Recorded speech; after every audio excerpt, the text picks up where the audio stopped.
At our son's lavish housewarming party, my wife grabbed my hand, her nails digging into my skin, and whispered that we needed to leave immediately. I asked her why. She stayed silent until we got into the car. Finally, she turned to me, her face pale, and asked if I had actually seen it. What she said next left me frozen. That night, I discovered my own son was trying to erase my existence. I am Richard Caldwell, 70 years old, and somehow still healing from wounds my family inflicted. As a successful real estate developer, I built an empire to escape poverty and maintained close contact with my son, Preston. Last Saturday, they invited me to an upscale housewarming party to celebrate his new home. Between crystal chandeliers and expensive champagne, my daughter-in-law leaned forward, smirking. "You know, Richard, you are lucky we even include you. Pity goes a long way." I simply sipped my water and smiled. That night, I discovered they were plotting to steal my entire company, and I emailed my lawyer to prepare for war. Before I continue this story, let me know where you are watching from in the comments below. Hit like and subscribe if you have ever had to stand up to family who underestimated your worth. Growing up in Chicago meant hard work to outsiders, but inside my own family, cold greed permeated every corner. The nightmare truly began on that crisp Saturday evening. My wife Catherine and I were attending a housewarming party at our son Preston's new mansion in Winnetka. It was a sprawling $5 million estate that looked like it belonged on the cover of an architectural magazine. Preston and his wife Monica had pulled out all the stops. There were valet attendants parking luxury cars, a string quartet playing softly in the grand foyer, and waiters carrying silver trays of expensive drinks. I stood near the edge of the massive marble patio, holding a glass of water, feeling completely out of place in my tailored but modest suit. I am a man who spent his best years in hard hats and steel-toed boots walking construction sites and reading blueprints in the freezing Chicago wind. I built Caldwell Developments from a single rented office into a commercial real estate empire.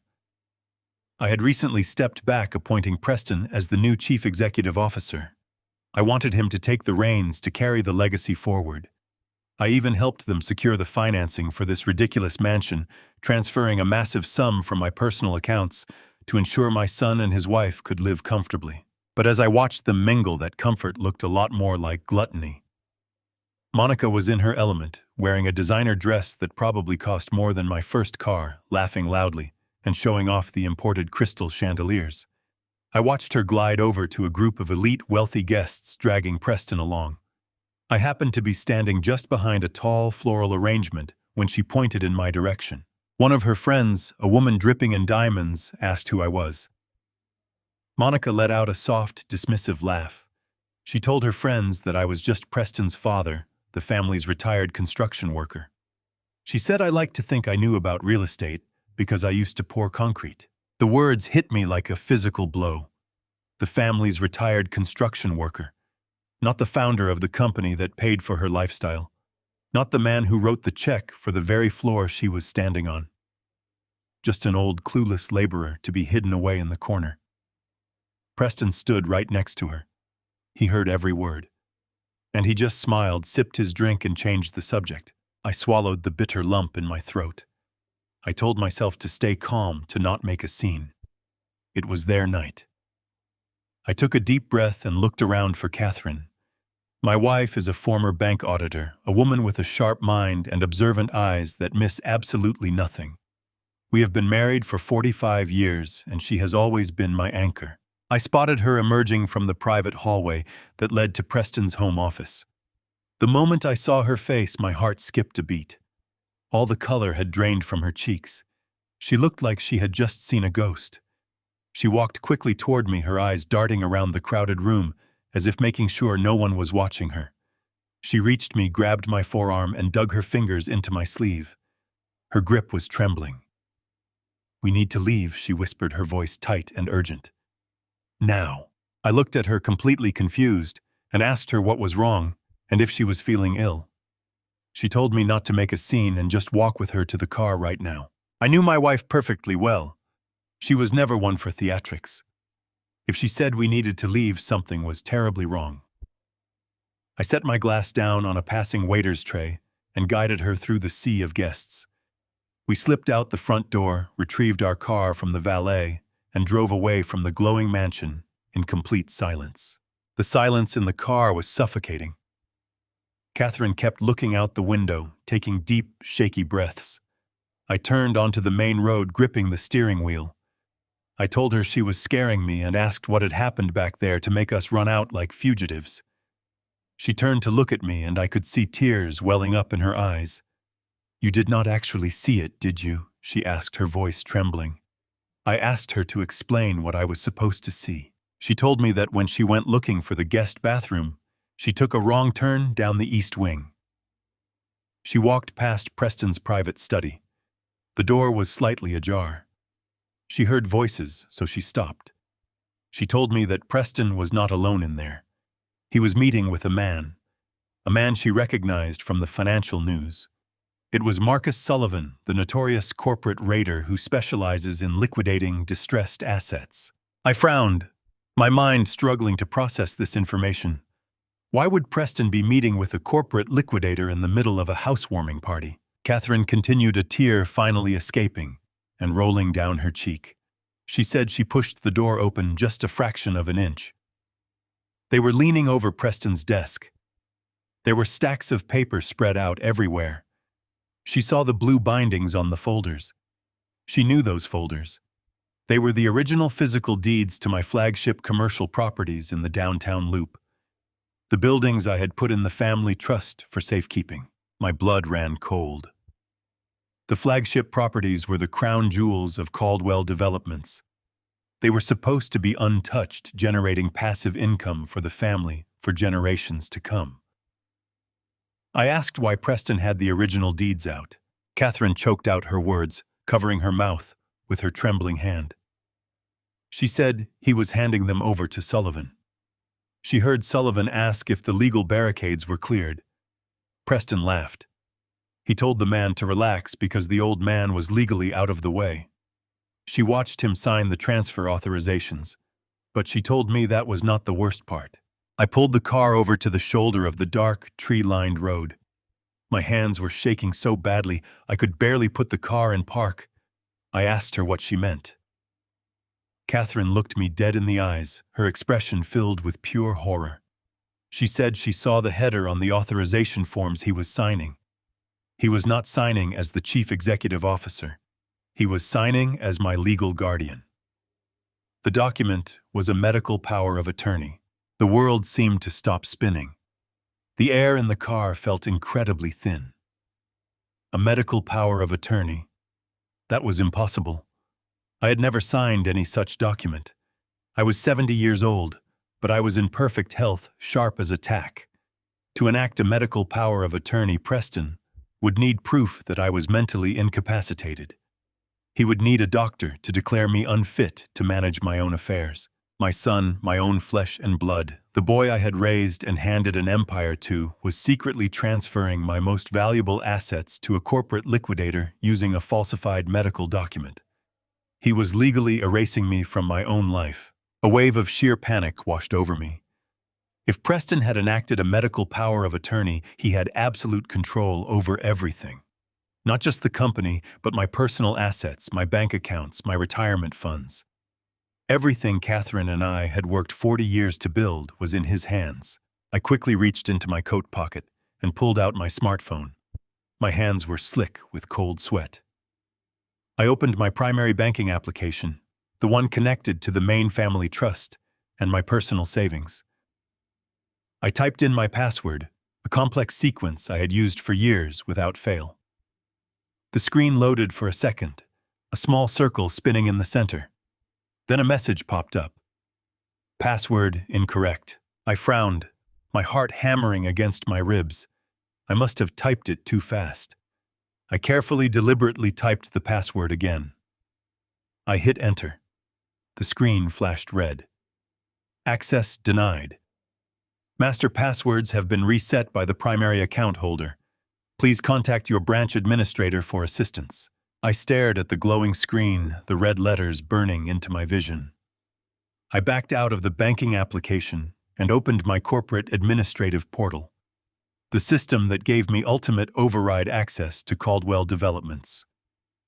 I tried to log in to my master account. Access denied. Account disabled.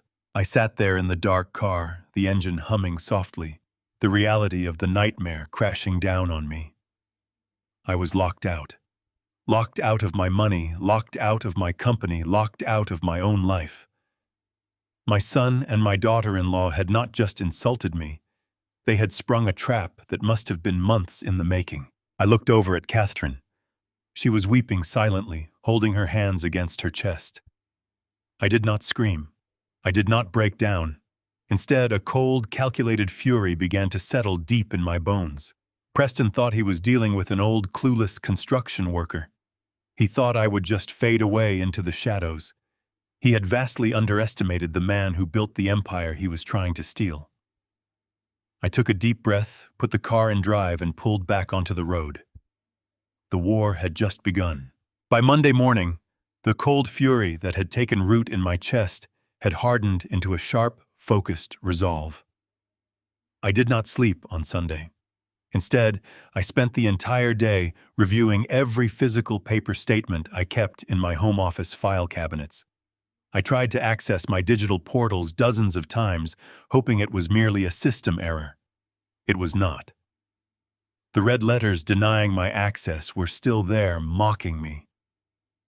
At 7 o'clock on Monday morning, I drove to the headquarters of Caldwell Developments. The glass and steel skyscraper in downtown Chicago was a monument to my life's work. I had poured the foundation for this company with my own hands. Walking through the revolving doors, I expected the usual warm greetings from the security staff and the receptionists. But the atmosphere had shifted. The front desk manager, a woman I had personally hired 10 years ago, looked down at her keyboard nervously as I passed. She did not offer her usual cheerful smile. It was a subtle detail, but to a man who had spent decades reading people in boardrooms and on construction sites, it screamed volumes. I stepped into the private executive elevator and rode it to the top floor. I did not bother knocking on the heavy oak doors of the chief executive suite. I pushed them open and stepped inside. Preston was sitting behind my old mahogany desk. He was wearing a sharp, tailored navy suit, looking every bit the elite corporate titan he desperately wanted to be. He did not look surprised to see me. In fact, he looked up from his dual monitors with an expression of mild, practiced annoyance. I walked directly to the desk, placing my hands flat on the polished wood. I kept my voice low, but the authority behind it was unmistakable. I asked him why my master administrative access to the corporate network had been revoked. I then asked him to explain exactly what he was doing, handing over the physical deeds of the flagship commercial properties to Marcus Sullivan in the middle of a housewarming party. Preston did not flinch. He did not stutter. He simply closed his laptop screen, stood up, and walked over to the silver coffee service tray in the corner of the office. He poured a cup of dark roast coffee, set it on a saucer, and placed it on the desk right in front of me. His composure was terrifying. He sighed, a perfectly executed sound of filial patience. He told me that he was planning to drive out to the house that afternoon to explain everything to me and Catherine. He said I was jumping to conclusions and letting my imagination run wild. I did not touch the coffee. I demanded a straight answer about the deeds and the passwords. Preston leaned against the edge of the desk, crossing his arms casually. He explained that our new corporate legal team had advised him to initiate a high-level tax loss harvesting and asset protection strategy. He told me that the commercial real estate market was shifting, and the inheritance tax burden on my estate was going to be absolutely catastrophic. According to him, the lawyers suggested a temporary transfer of the flagship properties into a blind protective trust managed by a third-party liquidator. This would create a temporary legal shield, dramatically lowering the taxable value of the estate. He looked me right in the eye and said it was all to save the family millions in future taxes. As for the network passwords, he claimed the new cybersecurity protocol automatically locked out inactive accounts to comply with federal data protection regulations. He said my account flagged because I had not logged in from a designated corporate IP address in over 3 months. He promised he would have the IT department issue me a new guest password by the end of the week. His explanation was incredibly smooth. It sounded perfectly logical. It used the right financial jargon, the right legal phrasing, and the right tone of a responsible son looking out for his aging father's legacy. If I had been any other 70-year-old man, I might have nodded, patted him on the back, and gone home to play golf. But I was not any other man. I knew that Marcus Sullivan was not a protective trustee.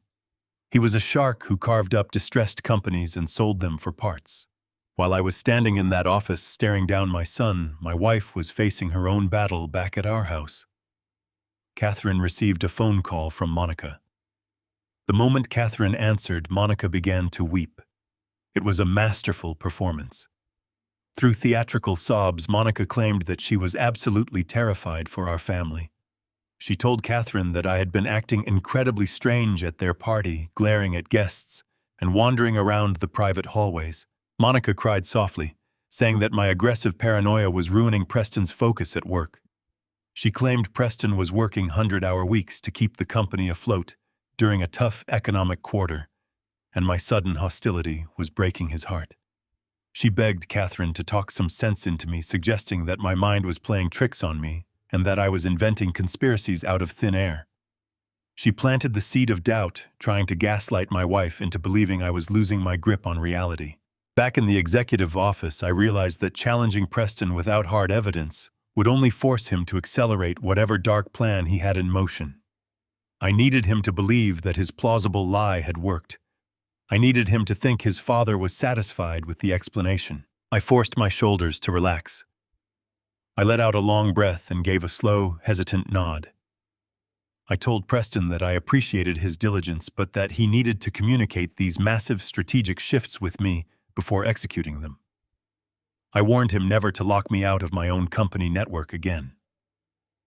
I picked up the coffee, took a sip, and told him to have the IT department send me the new passwords by Friday. Preston smiled, clearly relieved. He promised he would, and he thanked me for trusting him. I turned my back on my son and walked out of the office, feeling the heavy gaze of his betrayal burning into my spine. I spent the rest of the day in a state of hypervigilance.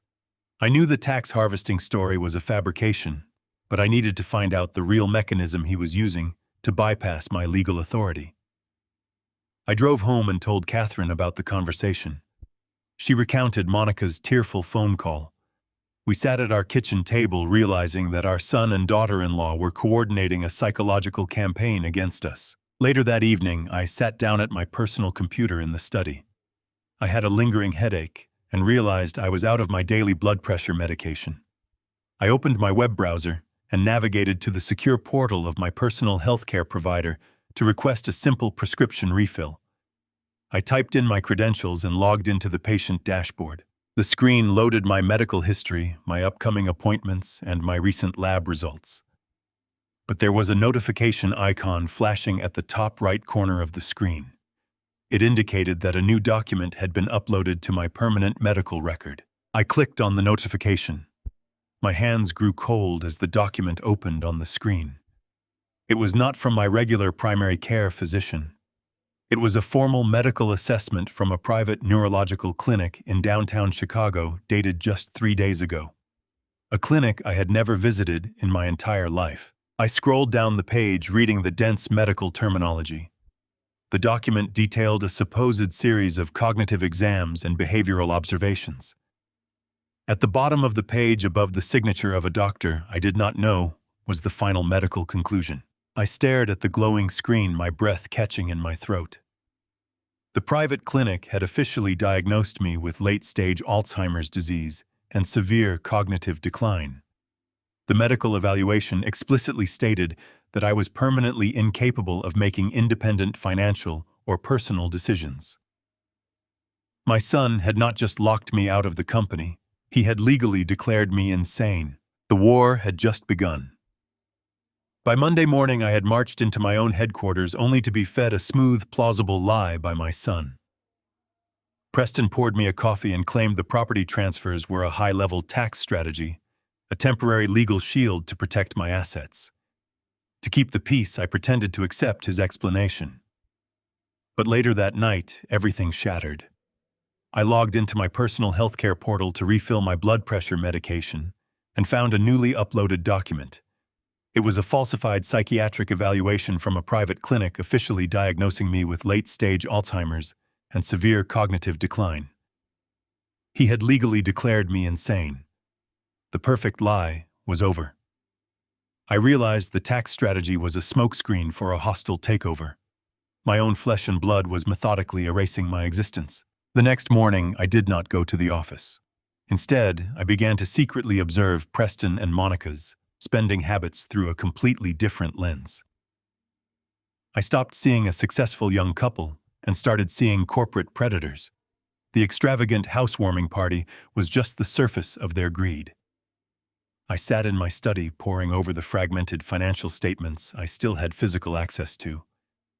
I noticed a sudden influx of offshore wire transfer requests that had been routed to banks in the Cayman Islands over the past quarter. Caldwell Developments was a strictly domestic firm. We built commercial properties in the Midwest. There was absolutely no legitimate reason for us to send massive amounts of capital overseas. Then I remembered a conversation from 3 weeks ago. Monica had bragged at a family dinner about a new yacht they were custom ordering. I had laughed it off, assuming they were leasing it for a weekend. But a custom yacht requires millions in liquid cash. Cash that Preston's salary, even as a chief executive, could never cover. And then the final puzzle piece clicked into place. 2 months ago, my chief financial officer, a fiercely loyal man named Martin, who had been by my side since our first construction project, had abruptly announced his early retirement. Martin lived for spreadsheets and balance books. He had always sworn he would work until he dropped. But one Tuesday, he simply packed up his desk, cited health issues, and vanished. Preston had quickly replaced him with a young, aggressive accountant from an outside firm. At the time, I thought Martin just wanted to spend more time with his grandchildren. Now the timing was far too convenient. I knew Martin better than anyone. He was an honest man, perhaps too honest. If Preston was moving millions offshore, Martin would have noticed immediately. I needed to find him. I spent Thursday morning digging through my old physical address books until I found Martin's home number. I called him from a secure payphone outside a grocery store, avoiding my tracked cell phone. When he answered, his voice was hesitant, trembling with a fear I had never heard from him before. I did not give him a chance to hang up. I told him we needed to meet in person immediately at the old suburban diner we used to frequent when we were just two guys trying to keep a struggling company afloat. He tried to make an excuse, but I invoked our 30 years of friendship. He reluctantly agreed. I drove to the diner, an unassuming spot far from the downtown corporate district. Martin was already sitting in a corner booth nursing a black coffee. He looked terrible. He had lost weight, and his hands shook as he brought the ceramic mug to his lips. I slid into the booth across from him. I did not bother with pleasantries. I leaned forward and told him I knew about the offshore wire transfers and the falsified medical records. I asked him directly why he ran away instead of telling me the truth. Martin looked around nervously, his eyes darting toward the door. He whispered that Preston had threatened him. He said Preston brought in outside muscle men who did not wear suits, who made it very clear that if Martin blew the whistle, his family would suffer the absolute worst consequences. Martin was terrified, caught between his loyalty to me and the safety of his grandchildren. I looked at the man who had helped me build my dream, now reduced to a trembling shell. I kept my voice steady and completely relentless. I reminded him that I had never abandoned him when his wife was sick, and I demanded that he not abandon me now. The extreme pressure finally broke him. A tear slipped down Martin's weathered cheek. He reached into his thick winter coat and pulled out a small encrypted thumb drive. He set it on the laminate table and pushed it across to me. His hands were trembling so badly that the small piece of plastic rattled against the wood. He looked me in the eye, his voice barely above a whisper, choked with years of hidden guilt. He said Preston was not protecting my assets. He told me Preston was draining them drop by drop. Martin explained that he managed to copy the shadow ledgers just hours before he was forcefully escorted out of the building by private security. He warned me that what I was going to see would completely destroy me, and then he stood up and quickly walked out of the diner without looking back. I pocketed the drive, paid the bill in cash, and drove straight back to my house. Catherine was anxiously waiting for me in the living room. I pulled out my old engineering laptop, an outdated machine completely disconnected from the corporate network, and inserted the thumb drive. Catherine stood behind my chair, her hand resting heavily on my shoulder as I slowly opened the decrypted files. The massive spreadsheet loaded, and the sheer catastrophic scale of the theft filled the screen. Preston had not just taken out a few loans against the properties. He had funneled $25 million of the company's operational capital into an offshore shell company. I traced the routing numbers and discovered the shell corporation was directly tied to an illegal international gambling syndicate. My son owed them a massive fortune, and he was using my life's work to pay off his staggering debts. Every single offshore transfer was meticulously documented, leaving an absolute paper trail that strategically painted me as the sole architect of this massive financial crime. But the most horrifying detail was on the final page of the loan agreement. Preston had not taken the debt in his own name. He had forged my signature perfectly. He had legally bound me as the sole guarantor of a $25 million debt to a ruthless criminal enterprise. The reality washed over us both, leaving us paralyzed in the silent house. My son had sold me to the wolves. We were completely trapped, staring at the evidence of our impending ruin. The monster was not hiding in the shadows. He was sitting in my chair, dismantling my entire legacy. And if I did not act quickly, I would lose everything I had built, including my own physical freedom. The clock was ticking down, and the highly dangerous syndicate was waiting for their stolen money. We had to fight back immediately, using every single legal weapon we could possibly find to stop him forever. I knew that storming into the corporate headquarters and confronting my son would be the biggest mistake of my life. Preston had already laid the groundwork to declare me legally incompetent. If I raised my voice, threw accusations, or threatened him with the police, I would only be playing directly into his hands. He would use my righteous anger as proof of my supposed mental decline. He would call the medical team, have me sedated, and lock me away before the sun went down. If I wanted to save my wife, my company, and my freedom, I had to become the exact person he thought I was. I had to become the clueless, declining old man he had written into his fraudulent medical files. The next morning, Catherine and I drove to Preston and Monica's mansion under the guise of a casual family breakfast. My stomach churned with disgust as I walked through their imported oak front doors, but I forced my hands to tremble slightly. I walked into their massive designer kitchen, where Preston was typing on his phone and Monica was sipping an expensive green smoothie. I stood by the marble island and intentionally knocked over a small decorative salt shaker. I muttered a confused apology and stared blankly at the spilled salt. Preston glanced up, a flash of irritation crossing his face, but Monica placed a comforting hand on his arm. She looked at me with a sickeningly sweet smile, her eyes dripping with fake pity. I asked Preston what time my meeting with the regional contractors was scheduled for. He frowned and reminded me that I had retired from daily operations. 10 minutes later, I asked him the exact same question. I watched Preston exchange a knowing, victorious look with his wife. They were entirely convinced that their gaslighting was working, that my mind was finally eroding under the weight of age. Monica gently suggested that perhaps I should start attending a highly recommended senior wellness and recreation program in the suburbs. She said it would be good for my memory and give me a safe space to relax. I played my part flawlessly. I put on a bewildered expression, nodded slowly, and agreed that my memory had been slipping lately. I told them I would go to the wellness center that very morning.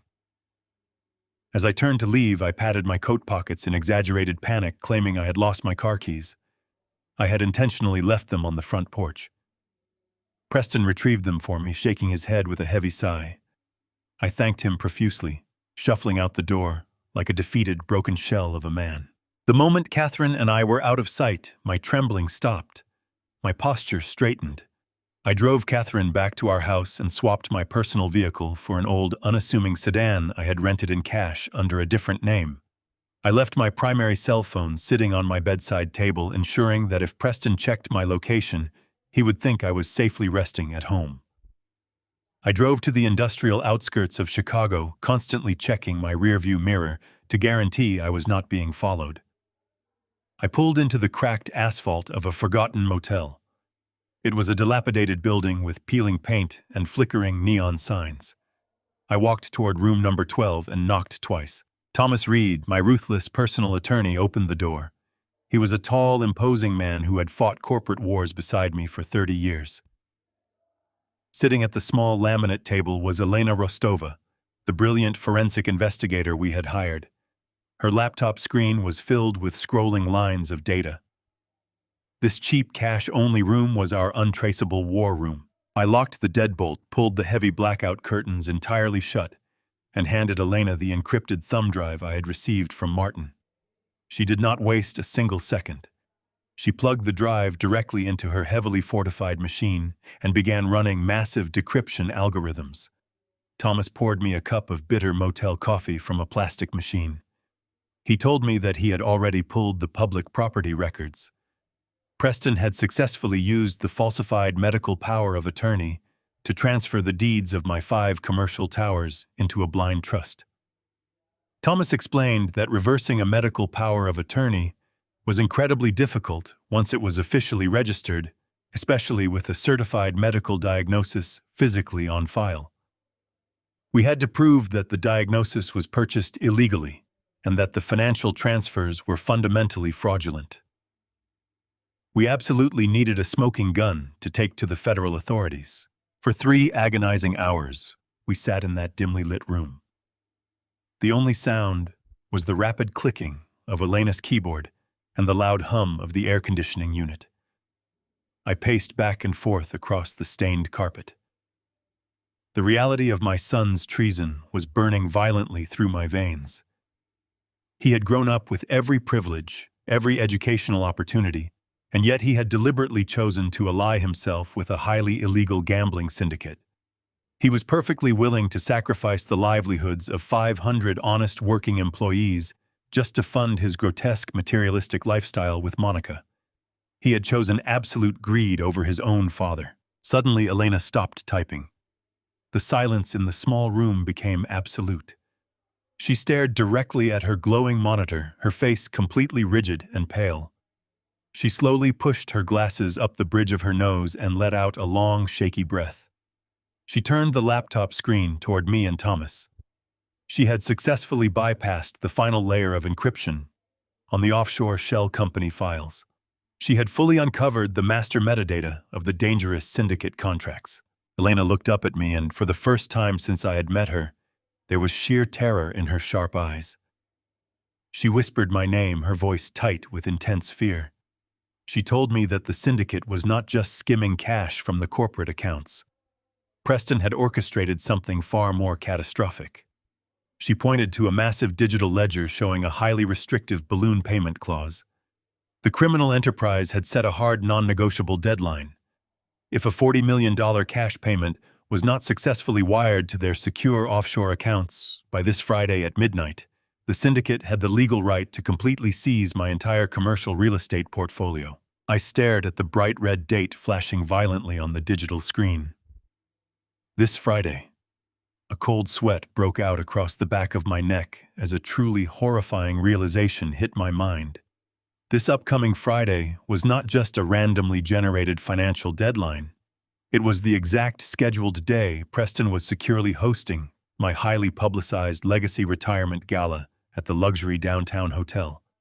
He was actively planning to stand up on a crowded stage, force me to publicly hand over my entire empire, and immediately use that stolen power to seamlessly wire $40 million to a ruthless international criminal cartel. I had precisely 4 fleeting days left to stop his horrific and devastating plan and save my very legacy. To take down a syndicate and completely dismantle a highly fraudulent conservatorship. Elena made it abundantly clear that digital shadows would not be enough to satisfy a federal judge. We needed absolute, undeniable, and physical proof. We needed high-resolution photographs of the original cartel contracts bearing my forged signature, and we needed the original copy of the falsified medical evaluation.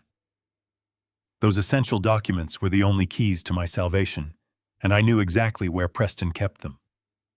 The digital footprint was only a start, but a federal judge would demand the tangible paper trail. He had always been vain, possessing an arrogant need to hold his trophies close. They were locked inside the master safe in the chief executive office. I told Thomas and Elena that I was going to retrieve them myself. They protested loudly, citing the immense danger of returning to the building, but there was no other way. I knew the building better than the architect who drew the renovation blueprints, because I laid the original foundation decades ago. I formulated a careful plan to buy myself the necessary time. The next morning, I called Preston at his office. I forced my voice to sound weak, raspy, and thoroughly exhausted. I told him that a severe arthritis flare-up had completely immobilized my knees and lower back. I explained that I would be entirely bedridden for the next 2 days, relying on heavy prescription painkillers just to sleep. Catherine took the phone and played her part flawlessly, telling Preston that she would be staying right by my side to monitor my condition. I could practically hear the triumphant grin forming on my son's face through the receiver. Preston offered a sickeningly sweet display of fake sympathy, urging me to rest and promising that he would handle everything at the company. He thought the trap was perfectly set, believing the old man was safely neutralized until the retirement gala on Friday. He had no idea I was preparing to strike. At 2 o'clock in the morning, the city of Chicago was wrapped in a freezing, bitter wind. I parked my untraceable rental car 3 blocks away from the Caldwell Development's headquarters. I pulled the collar of my dark wool coat up against the biting cold and walked through the desolate alleyways. I did not approach the glowing modern glass lobby with its biometric scanners and armed security guards. Instead, I navigated to the rusted chain-link fence bordering the rear loading dock. 30 years ago, during the original construction phase, I had installed a heavy-duty freight elevator designed to move massive pallets of concrete and steel directly to the upper floors. When Preston renovated the building last year to modernize the security grid, he deemed the old freight shaft obsolete and simply walled over the access points. He never realized the mechanical systems were completely independent from the digital network. I slipped past the dormant delivery trucks and approached the heavy steel service door. It was secured by an old heavy-duty padlock. I retrieved a small tension wrench from my pocket and snapped the lock open with a sharp, practiced twist. I pulled the heavy grating aside and stepped into the pitch-black elevator carriage. The smell of ancient industrial grease and damp concrete filled my lungs, bringing back a flood of memories from a time when my life was built on honest, hard labor. I engaged the manual override switch, a heavy iron lever hidden beneath the control panel. The massive gears groaned to life. The elevator began a slow, shuddering ascent through the dark spine of the building. I stood in the pitch-black carriage, my heart pounding a steady rhythm against my ribs. I was a ghost infiltrating the very empire I had spent a lifetime creating. The freight elevator lurched to a halt on the top floor. The access hatch opened directly into a forgotten maintenance closet, located just behind the main executive suite. I quietly pushed the closet door open and stepped into the plush, carpeted hallway of my former office. The emergency exit lights cast a pale, eerie glow across the expensive artwork and modern furnishings. I walked straight into the chief executive office and approached the wall behind the massive mahogany desk. Preston had hung a large, abstract modern painting over the wall safe. I reached out, grabbed the heavy canvas frame, and pulled it aside to reveal the sleek titanium face of the vault. Preston believed he was a master of security, but he was incredibly predictable. He possessed an arrogant vanity that blinded him. He used the same numeric combination for everything important in his life. It was the date of his first major corporate acquisition, the day he felt he had finally stepped out of my shadow. I dialed the numbers into the keypad with steady fingers. A sharp mechanical click echoed in the silent office, and the heavy titanium door swung open. My breath caught in my throat as I reached inside. Lying perfectly organized on the bottom shelf were the blue bindings of the property deeds. Right beside them was a thick manila envelope containing the original notarized syndicate contracts. And resting on top of everything was the falsified medical evaluation bearing my forged signature. I pulled the documents out and spread them across the polished desk. I took my smartphone from my pocket and began photographing every single page. I captured the fraudulent terms, the inflated interest rates, and the undeniable proof of the $25 million transfer to the offshore gambling accounts. Every photograph was a nail in the coffin of my son's criminal enterprise. I worked methodically, ensuring the lighting was clear and the text was perfectly legible for a federal judge to review. Once I had finished photographing the crucial evidence, I carefully returned the documents to the heavy vault, making absolutely sure that nothing was out of place, locking the thick door and adjusting the painting back into its original position. There was only one task left. Elena had instructed me to download the local audio logs stored on the secure executive server hidden beneath the desk. I needed the unedited audio of Preston colluding with the syndicate. I crouched down, located the hidden terminal, and plugged in the encrypted flash drive. A progress bar appeared on my screen, slowly creeping toward completion. I watched the green light blink as the data transferred, counting the agonizing seconds in the quiet room. The bar crawled forward, inching its way to 90%. My breathing felt loud in the empty space. Then a sudden sound shattered the silence. The distinct melodic chime of the primary executive elevator echoed through the glass walls of the lobby. I froze, my hand hovering stiffly over the flash drive. The heavy doors slid open with a soft hiss. I heard the unmistakable thud of expensive leather shoes stepping onto the polished hardwood floor, their rhythm echoing loudly down the hallway toward my location. It was Preston.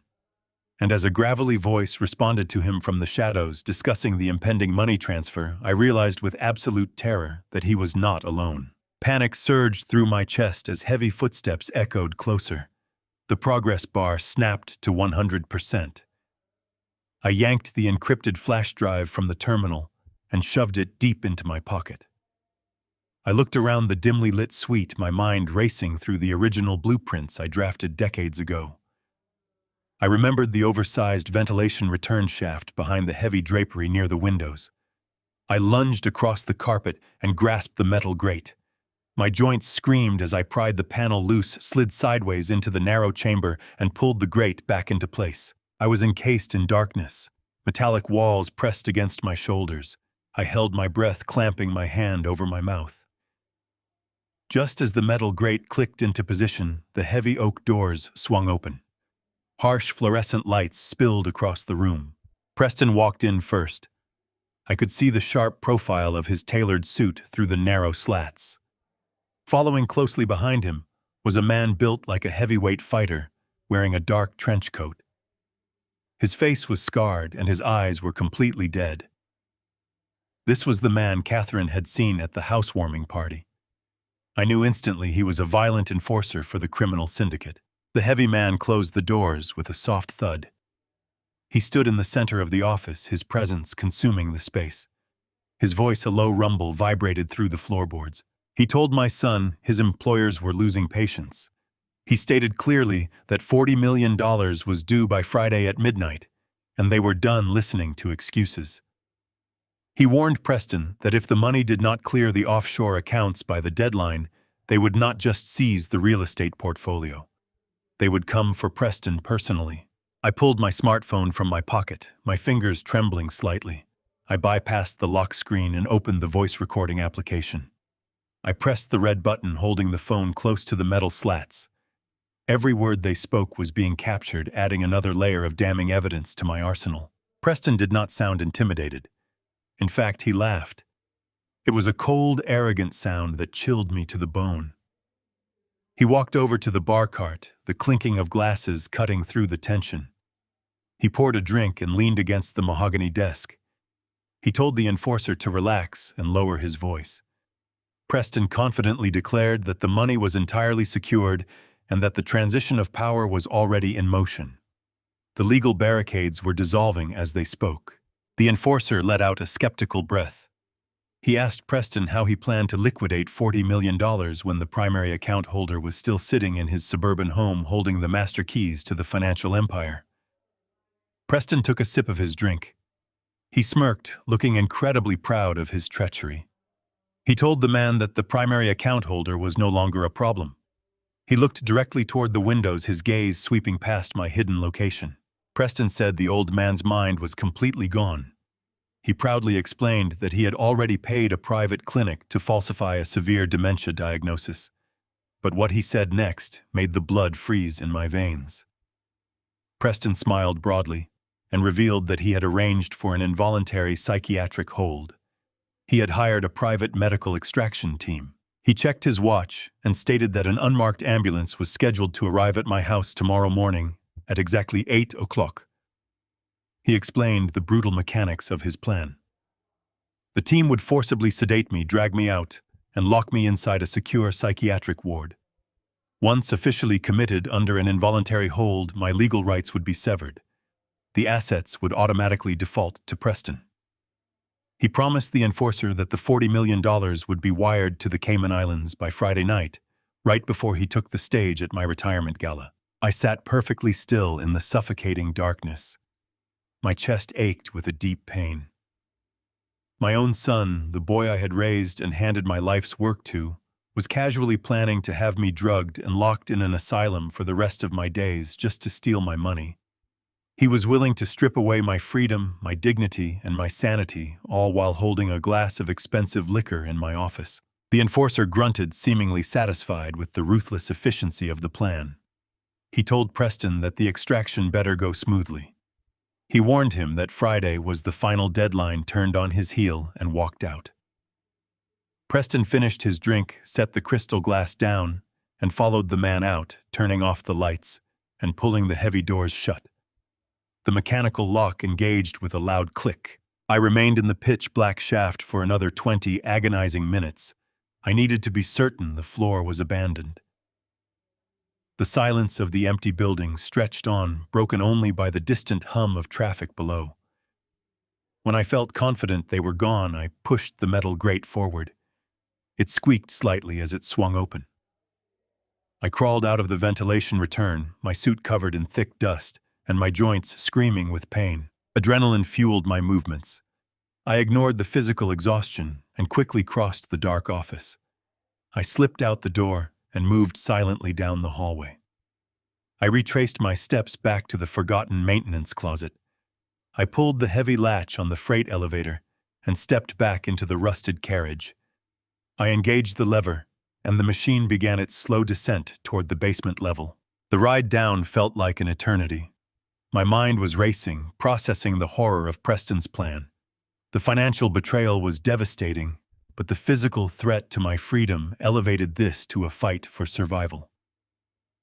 The elevator slammed to a halt at the loading dock level. I pushed the heavy metal grating open and stepped out into the freezing air.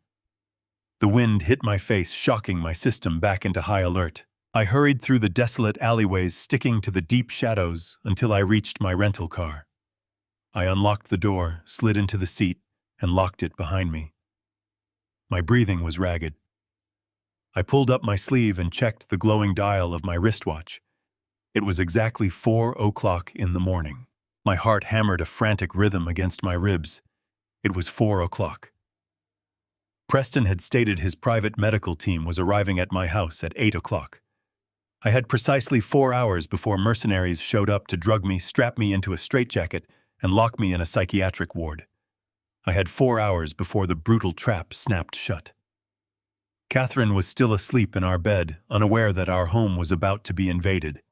I slammed the key into the ignition, the engine roaring to life. I put the car in drive and sped into the dark night. I had to get back to rescue my wife immediately. The drive back to the suburbs was a blur of adrenaline and terror. I pushed the heavy rental car to its absolute limits, weaving through the desolate pre-dawn streets of Chicago. The city was still wrapped in a deep freezing slumber, but my mind was violently awake, playing the recorded conversation on a relentless loop. My own flesh and blood had casually ordered a medical hit squad to strip away my freedom. He wanted me locked in a padded room, heavily sedated, staring at white walls, while he handed my entire legacy over to a criminal cartel.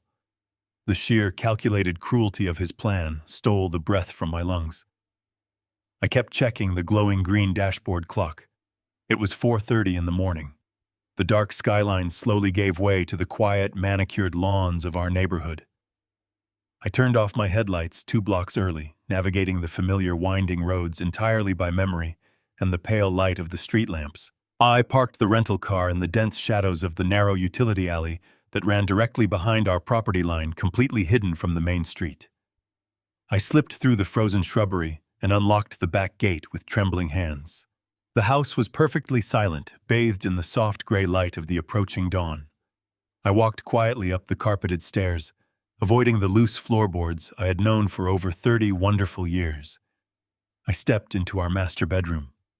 Catherine was sleeping peacefully, her chest rising and falling in a steady, calming rhythm.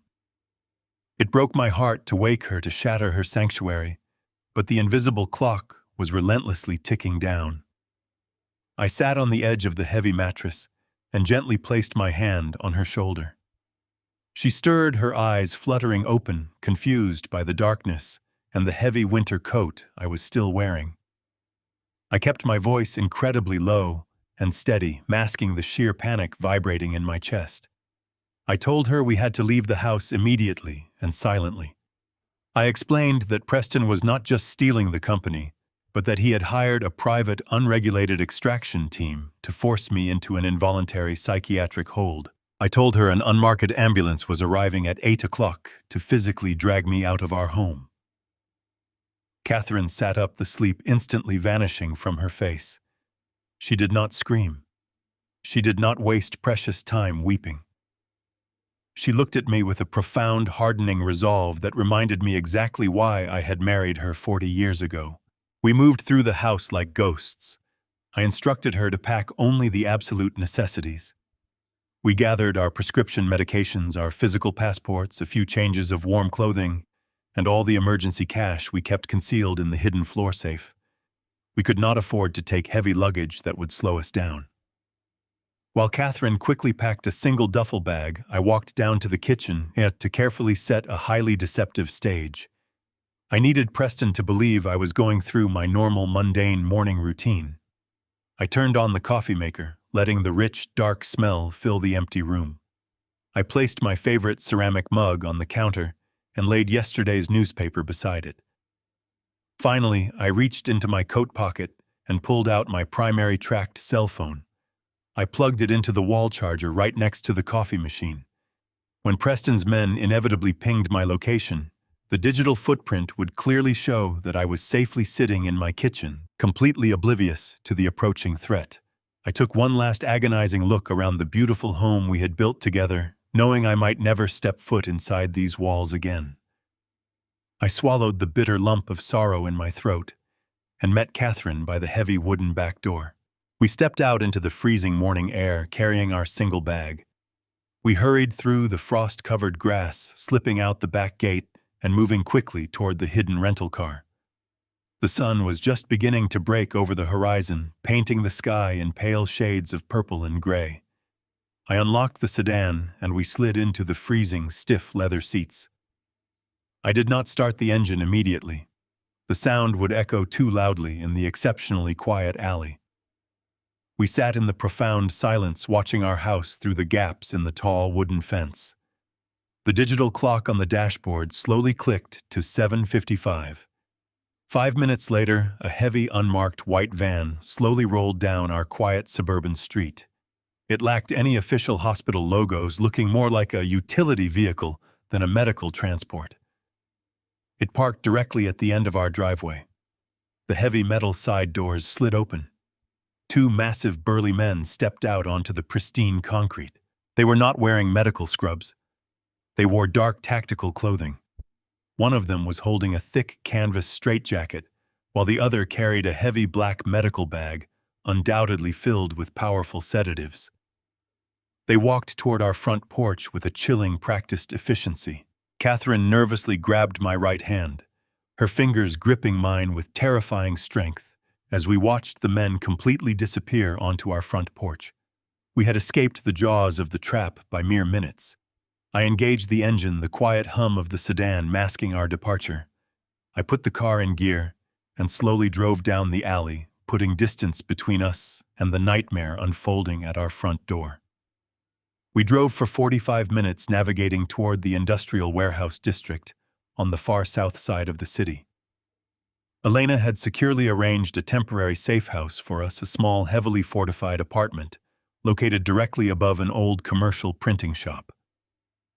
Before we arrived, I pulled into a busy fluorescent-lit gas station. I walked inside, paid entirely in cash, and purchased a cheap, untraceable burner phone and a prepaid activation card. I returned to the car and quickly activated the new number. We finally arrived at the nondescript brick building. Elena was waiting for us by the steel-reinforced door, ushering us quickly into the secure, windowless apartment. The room was sparse, containing only a metal table, 2 folding chairs, and a heavily encrypted communication terminal. Catherine collapsed into a chair, the sheer exhaustion of the morning finally taking its heavy physical toll. I stood in the center of the cold, windowless room. I dialed my son's private executive number on the cheap burner phone. I knew he was eagerly waiting for the confirmation call from his extraction team. The phone rang twice. I steeled my nerves, preparing to tell him his horrific plan had completely failed. But before I could utter a single word, the line clicked. Preston answered the secure line immediately. His voice was still chillingly calm, dripping with absolute ruthless authority. He bypassed any greeting and spoke directly into my ear. He said, "Dad, the medical team says you are not home. Sign the conservatorship papers today, or I freeze Catherine's pension and empty your life insurance before noon." The chilling ultimatum hung in the stagnant air of the windowless room. I did not speak. I did not negotiate. I simply pressed the red button on the cheap plastic device and severed the connection. Catherine stared at me, her eyes wide with a mixture of terror and fierce defiance, while Thomas and Elena stopped their frantic typing to look in my direction. I placed the burner phone flat on the cold metal table. I told them Preston had just threatened to freeze Catherine's pension and drain my life insurance policies before noon if I did not sign the conservatorship papers immediately. Thomas let out a sharp, humorless bark of laughter. He adjusted his suit jacket and stated that Preston was operating on pure, desperate panic. Freezing those specific accounts required federal judicial oversight, a process that would take weeks, not hours. It was a bluff designed to terrify a confused old man. But I was no longer playing the victim. I pulled my smartphone from my pocket and handed it directly to Elena. I told her I had the audio recording from the executive suite and high-resolution photographs of every single document from the master wall safe. Elena grabbed the device with intense urgency. She connected it to her heavily encrypted terminal using a thick black cable. The screen instantly flooded with thumbnails of the cartel contracts, the property deeds, and the falsified medical evaluation. She initiated a rapid transfer, pulling the audio file I had recorded from inside the ventilation shaft. As the progress bar filled, Thomas pulled a chair up next to her, his seasoned legal mind immediately locking onto the dense paragraphs of the photographed contracts. I poured a glass of stale water from a plastic pitcher and handed it to Catherine. We sat in silence, watching the two professionals dissect the digital remains of my stolen empire. Elena played the audio file. The gruff, menacing voice of the syndicate enforcer filled the concrete room, followed by Preston's arrogant laughter and his detailed admission of the involuntary psychiatric hold. Hearing it again in the presence of my wife made my stomach violently churn. Catherine closed her eyes, silently weeping at the sheer malice dripping from our son's voice. But Elena was not just listening. She was running the audio through voice isolation software and cross-referencing the background noise with the time-stamped metadata of the offshore shell company files. Elena began typing at a furious pace. She told us that the offshore banking structure was incredibly sophisticated, far too complex for Preston's standard business acumen. Preston was an aggressive corporate climber, but he lacked the meticulous, shadowy brilliance required to build a flawless international money laundering pipeline. Elena isolated the primary digital signature embedded deep within the root directory of the Cayman Islands account setup. She cross-referenced the creation date with the corporate email logs she had previously extracted from the chief financial officer's shadow ledger. A match flashed across her screen. She looked at me, her face grim and utterly serious. She stated that my son was not the mastermind. He was just the arrogant face of the operation. The true architect was Monica. Elena opened a decrypted chain of archived communications. She highlighted a series of highly secure encrypted emails sent from Monica's private tablet. The messages detailed precise instructions on how to structure the offshore shell company to bypass federal regulatory alerts. Monica had single-handedly orchestrated the international transfers. Furthermore, Elena traced a massive untraceable wire payment back to a specific private account. It was the exact same clinic that produced my fraudulent medical records. Monica was the one who had directly contacted the corrupt doctor. She had personally negotiated the price to falsify my severe cognitive decline. She had designed the exact narrative to have me locked away. The sheer depth of her deception was staggering. Monica had sat at my dining room table, smiled affectionately at my wife, and quietly engineered my permanent imprisonment. She had fed Preston's ego, manipulating his deep-seated insecurities and fueling his greed until he was perfectly willing to destroy his own father. I remembered the countless times she had pretended to care about my health, bringing me herbal teas and recommending holistic doctors, all while secretly plotting to declare me legally insane. She was a master manipulator, using a mask of sweet domesticity to hide the mind of a cold, calculating predator. We had been entirely deceived by her flawless performance. Catherine squeezed my hand, her grip trembling with a potent mixture of grief and pure rage. We had welcomed that woman into our family, completely oblivious to the deadly venom she was injecting into our lives. But the horrifying revelations were far from over. Thomas suddenly slammed his hand against the metal table. The sharp noise echoed loudly, snapping our attention toward his end of the workstation. His face was flushed with intense anger, a rare crack in his usually stoic professional demeanor. Thomas pointed a trembling finger at the enlarged photograph of the syndicate loan agreement. He told us we had completely misunderstood the fundamental goal of the cartel contract. We assumed Preston and Monica were simply bleeding the corporate accounts dry to pay off massive gambling debts and fund their lavish lifestyle. But the truth was infinitely more sinister. This was not just a case of simple embezzlement or corporate fraud. This was a calculated, scorched earth campaign designed to utterly annihilate my financial legacy. They were weaponizing the very foundation of my empire, turning my own hard-earned assets into a destructive mechanism. Thomas highlighted a densely worded, heavily buried legal clause tucked into the final addendum of the agreement. It was a highly sophisticated derivative trading mechanism. Thomas explained that Preston and Monica were not just stealing cash. They were actively and intentionally shorting Caldwell Development's own stock on the dark market. They were betting massive amounts of syndicate capital against the survival of the very company I had spent my entire life building. Thomas traced the complex legal phrasing line by line. He explained their ultimate exit strategy. The massive $40 million balloon payment due on Friday was never meant to be paid through liquid cash. It was a structural impossibility. Preston and Monica had deliberately designed the contract to default. Once they publicly announced my forced medical retirement at the upcoming gala, the market confidence would instantly plummet. They would trigger a series of catastrophic debt defaults, deliberately bankrupting Caldwell Developments within a matter of days. The sudden collapse would allow the syndicate to violently seize the entire commercial real estate portfolio for pennies on the dollar. But the true horror was the offshore hedge fund payout. By successfully driving the company stock into the ground, Preston and Monica were guaranteed to collect a $50 million payout from their illegal short positions.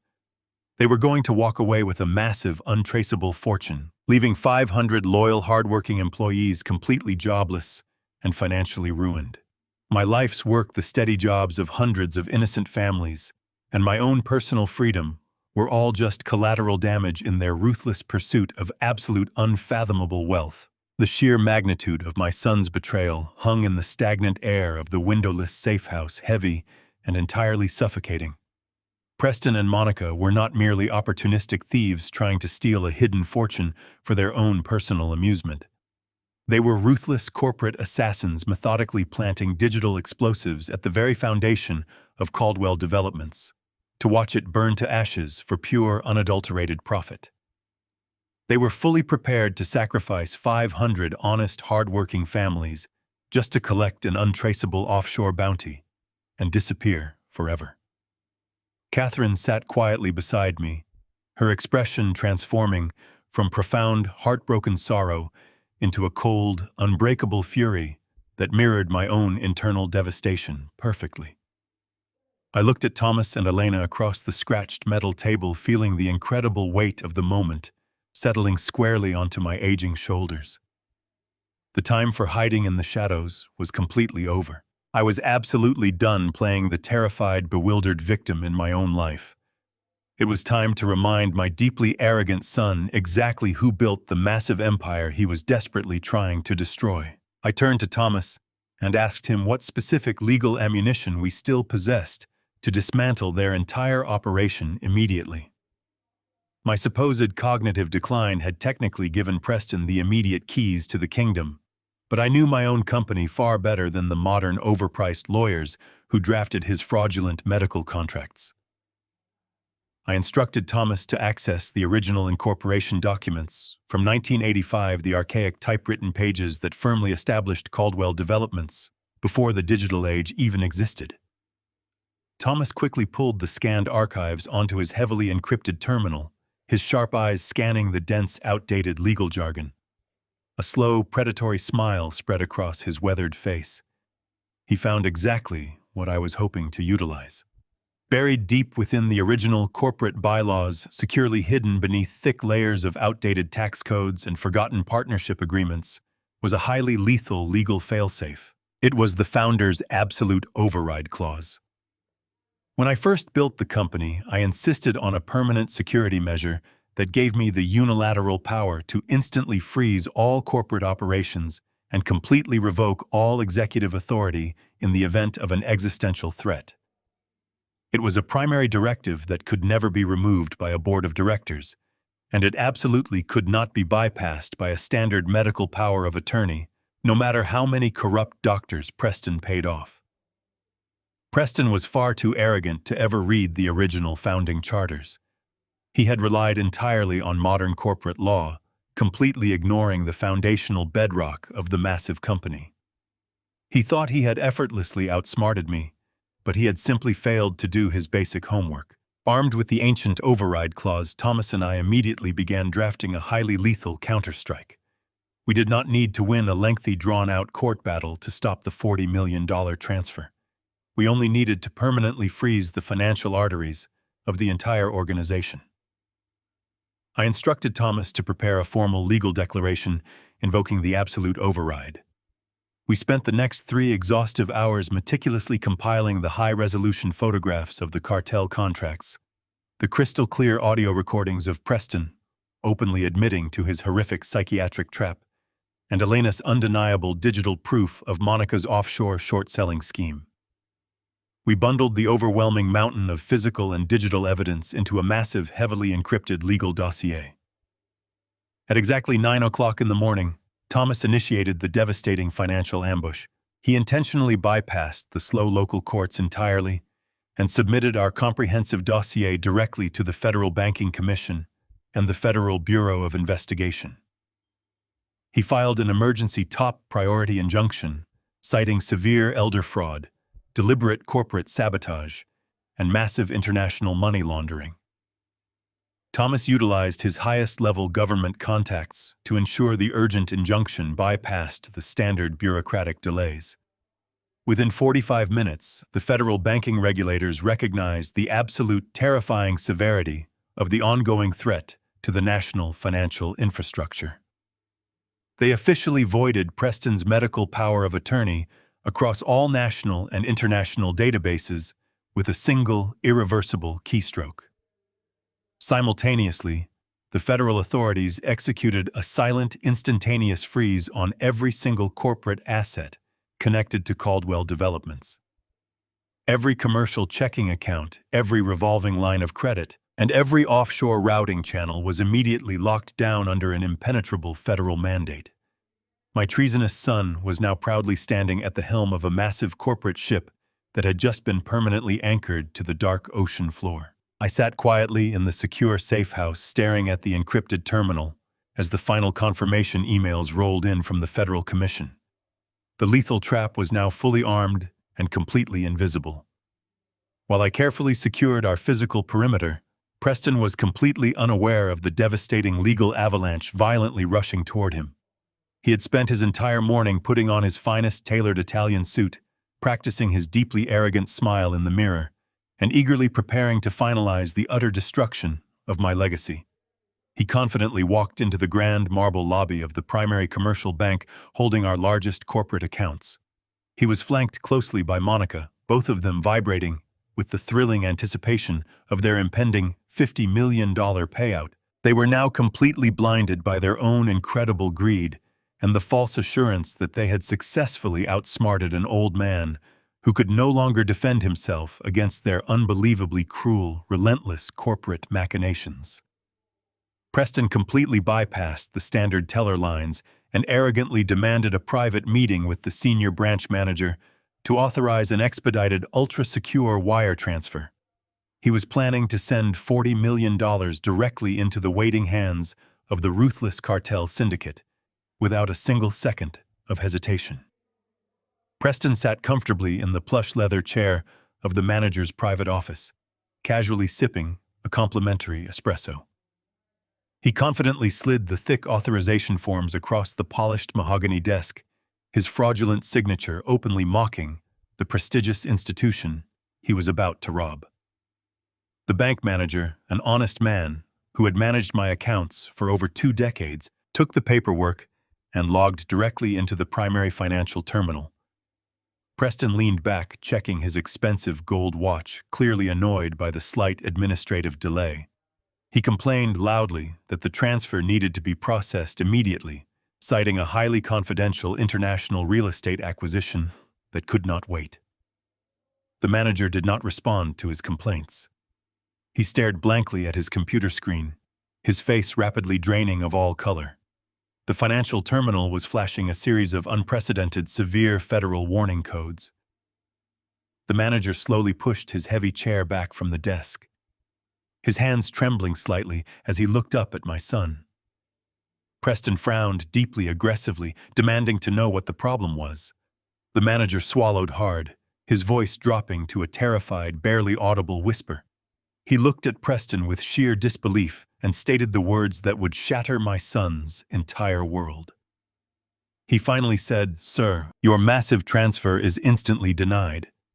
Your CEO credentials have been federally frozen under suspicion of wire fraud, and your personal accounts are locked." The financial fallout from the banking commission was instantaneous. Preston was trapped in the manager's office, stripped of his stolen authority and locked out of his own wealth. The humiliation of being federally rejected shattered his arrogant composure. He did not calmly walk out of the bank. He erupted. He realized immediately his perfect plan had been completely derailed. The only person capable of initiating a federal freeze of that magnitude was the man he had dismissed as a clueless fossil. Driven to madness by the sudden loss of his massive payday and the wrath of the syndicate, Preston sped directly toward my house. He wanted blood. We were sitting safely inside the windowless room of the industrial safe house, surrounded by the hum of encrypted communication terminals.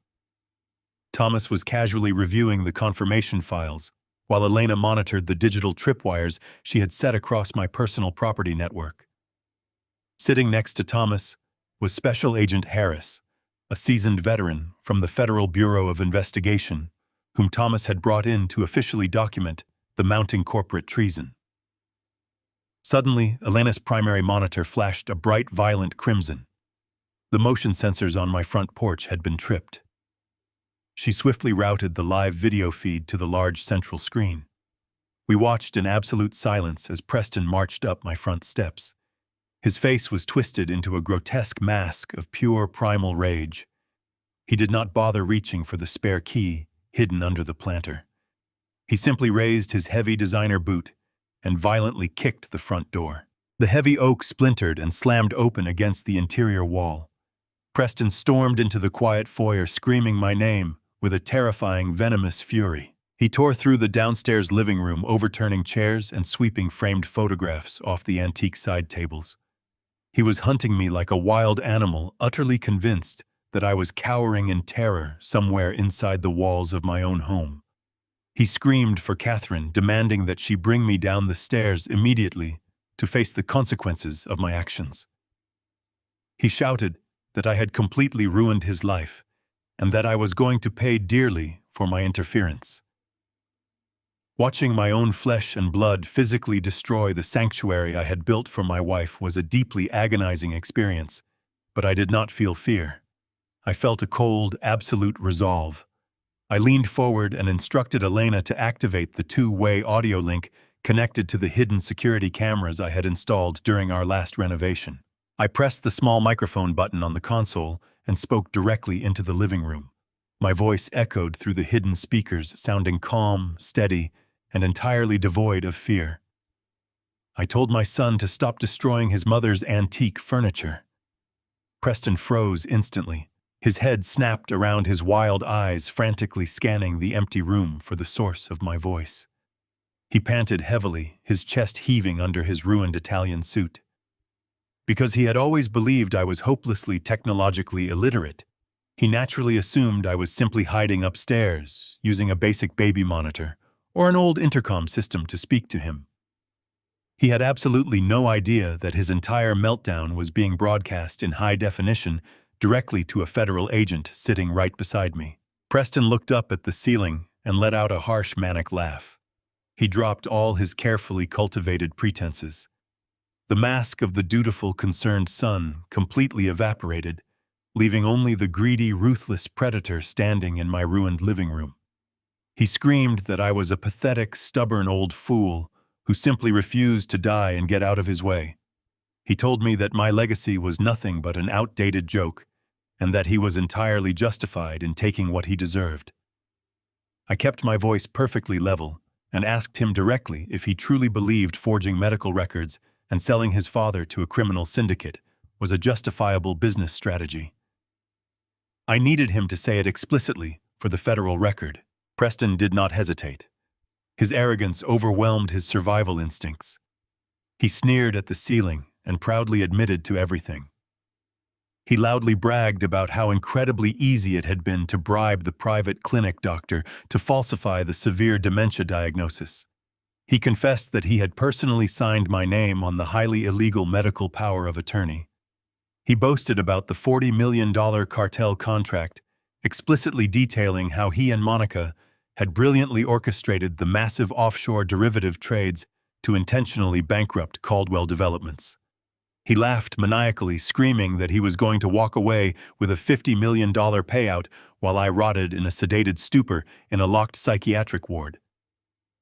He was so incredibly proud of his horrific treachery that he laid out the entire criminal conspiracy in perfect, undeniable detail. Beside me, Special Agent Harris silently typed on his encrypted tablet, officially logging every single confession spilling from my son's mouth. The federal case was no longer just built on complex digital metadata and circumstantial paper trails. We now possessed a crystal-clear, completely voluntary confession of massive elder fraud, international money laundering, and premeditated corporate sabotage. Preston had successfully managed to dig his own grave line with solid concrete and jump headfirst into the absolute bottom. I listened very quietly as he finished his toxic, venomous rant. He stood in the center of the wreckage he had created, breathing heavily, his fists clenched in frustration. The sheer realization that I was not physically coming down the stairs to surrender finally registered in his frantic mind. He realized he could not intimidate me into reversing the federal freeze. But Preston was a cornered animal, and cornered animals always lash out with vicious attacks. He wiped a bead of sweat from his forehead and looked directly into the lens of the hidden security camera, realizing exactly where I was watching from. He stepped closer to the camera, his eyes burning with a dark, terrifying malice. He smiled, a cold, empty expression that sent a final chill down my spine. He told me that freezing the bank accounts was a clever trick for a declining old man, but it was ultimately meaningless. He stated with absolute confidence that I had forgotten one incredibly crucial detail. He still maintained complete control over the corporate board of directors, the men and women he had personally manipulated over the last 2 years. He leaned into the lens, his voice dropping to a harsh guttural whisper. He reminded me that tomorrow night was my highly publicized retirement gala at the downtown hotel. He issued his final devastating ultimatum.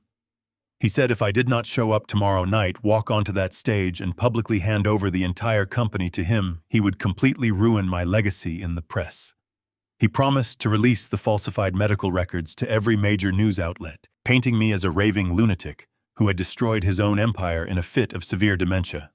He sneered, telling me I was finished, and that he would see me at the gala. I disconnected the secure feed, leaving the empty image of my ruined living room on the monitor.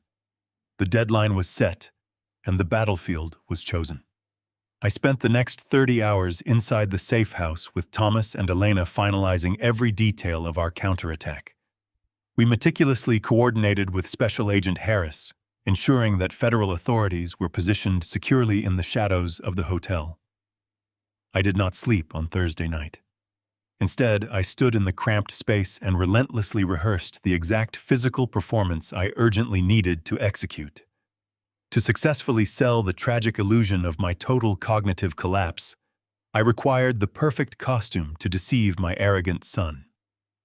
Catherine visited a local thrift store and purchased a gray tailored suit that was exactly 2 sizes too large for my aging frame. It hung loosely off my dropping shoulders, deliberately making me appear frail, diminished, and entirely defeated by the ruthless passage of time. I deliberately wrinkled the lapels and heavily scuffed my polished dress shoes, intentionally erasing any lingering trace of the formidable corporate titan I had once proudly been. By late Friday evening, as the dying sun finally dipped below the freezing Chicago skyline, I looked directly into the cracked mirror of the safe house bathroom and saw a broken, bewildered old man staring back at me. It was the perfect psychological disguise to mask the highly lethal arsenal I was actively carrying into the grand ballroom. The downtown luxury hotel was a beacon of excessive corporate wealth, glittering violently, with massive crystal chandeliers and polished marble floors. The expansive grand ballroom was packed tightly to its maximum capacity, with the powerful elite of the Midwestern commercial real estate industry. Hundreds of immensely wealthy investors, prominent banking executives, aggressively ambitious property developers, and every single serving member of the Caldwell Development's board of directors mingled casually under the soft, expensive lighting. Dozens of young waiters dressed in crisp white tuxedos circulated smoothly through the dense crowd, carrying heavy silver trays loaded with vintage champagne and imported luxury caviar. It was a profoundly sickening display of extreme, unchecked opulence, entirely and fraudulently funded by the very company my own flesh and blood was actively attempting to bankrupt tonight. I slowly slipped through the heavy brass side doors of the busy ballroom, leaning heavily on a thick wooden cane I absolutely did not need to stand. I hunched my weary shoulders forward completely, letting my chin drop toward my chest, and forcefully commanded my rough hands to maintain a constant, highly pathetic, noticeable tremor. I shuffled slowly across the thick crimson carpet, my oversized gray suit swallowing my physical frame. The vibrant, previously deafening chatter of the massive room began to rapidly quiet down as people finally noticed my agonizingly slow arrival. The wealthy, influential guests parted quietly, like the Red Sea, their polished faces instantly twisting into deep expressions of intense, uncomfortable, and patronizing pity. They saw exactly what Preston had meticulously conditioned them to see.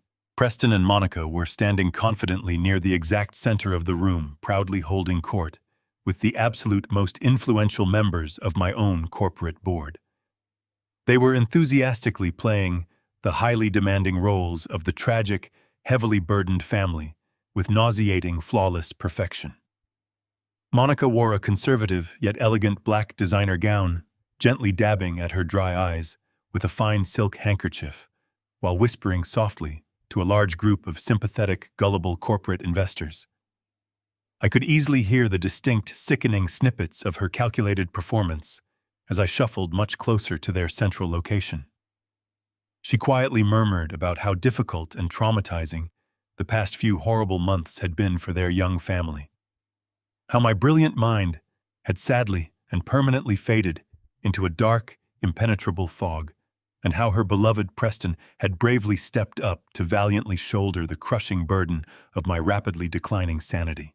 Preston proudly stood right beside her, looking effortlessly handsome in his sharply tailored black tuxedo, softly nodding his head with a manufactured, heavily practiced, and fake sorrow.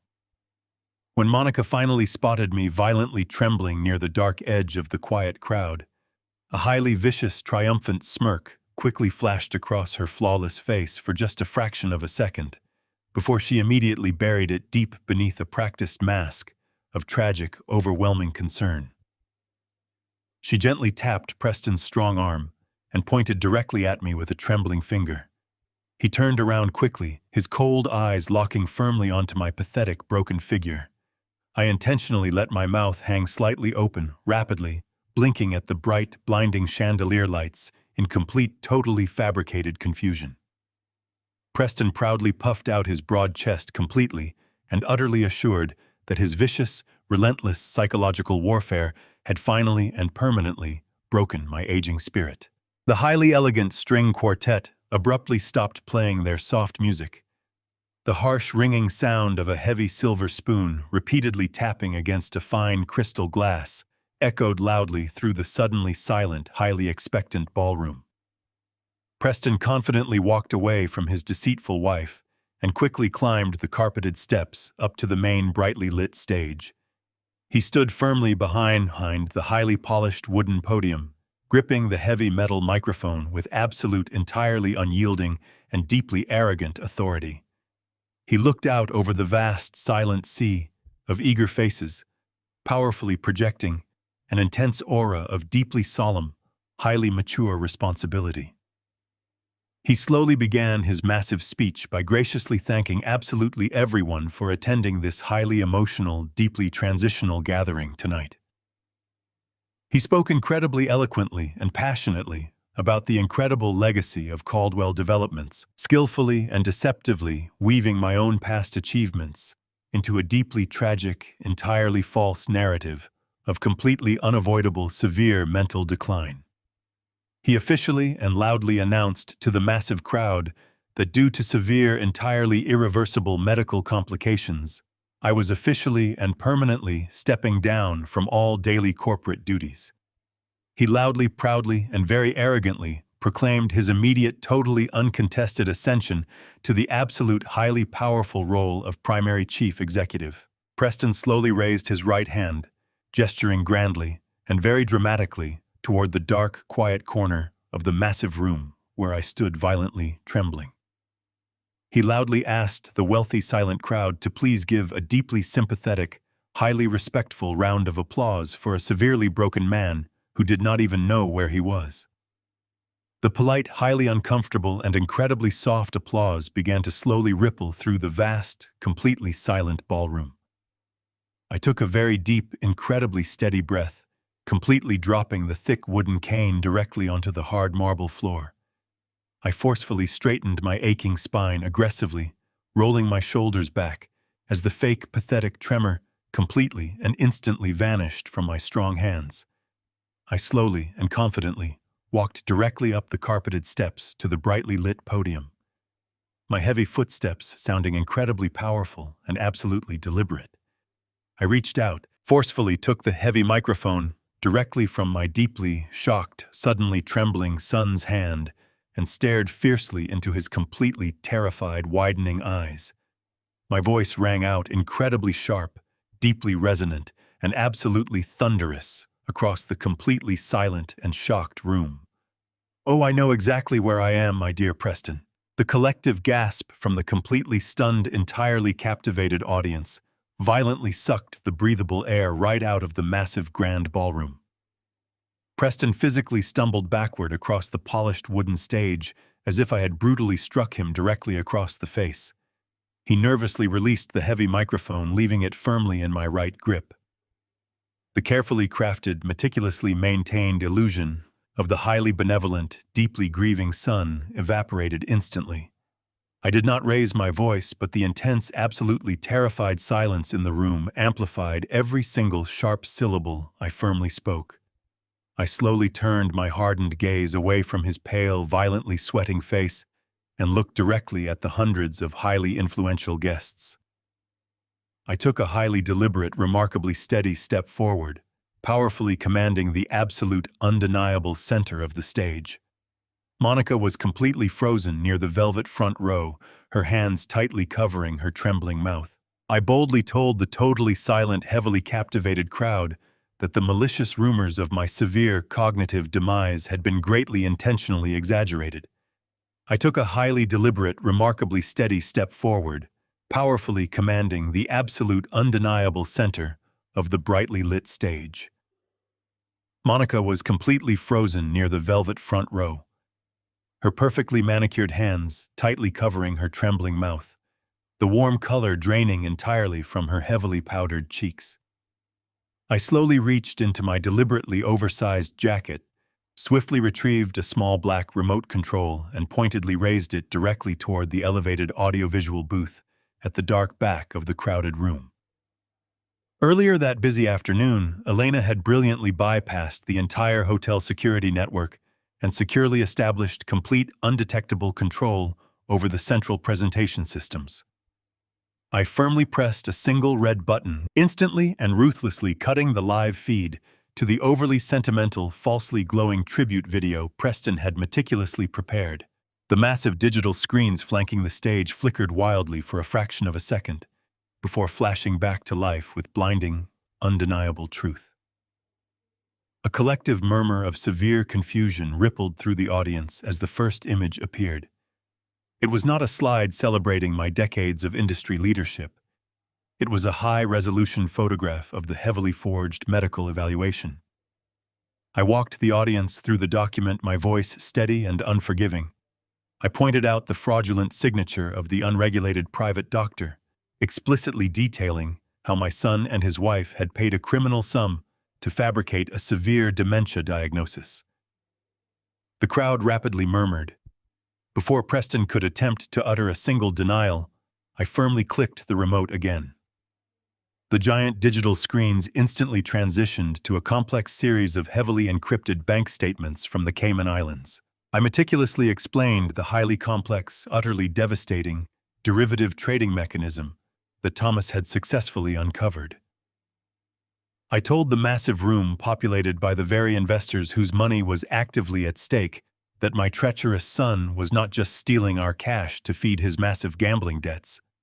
I explained in excruciating detail that he was deliberately shorting our corporate stock.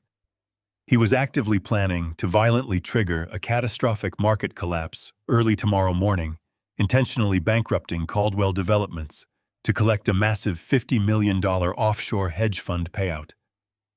The sheer terrifying scale of the incredible financial treason hit the completely silent room like a very physical, utterly devastating, incredibly massive, violent shockwave. Several senior board members sitting in the velvet front rows instantly dropped their expensive crystal champagne glasses. The sharp, violent sound of shattering glass loudly echoed over the rapidly rising, frantic voices of the absolutely terrified crowd. Prominent corporate investors frantically reached into their tailored pockets, aggressively scrambling for their cellular phones to desperately call their panicked brokers. Monica took a terrified step backward, looking frantically toward the large exit doors, but the dense, completely outraged crowd had already begun to physically block her immediate escape.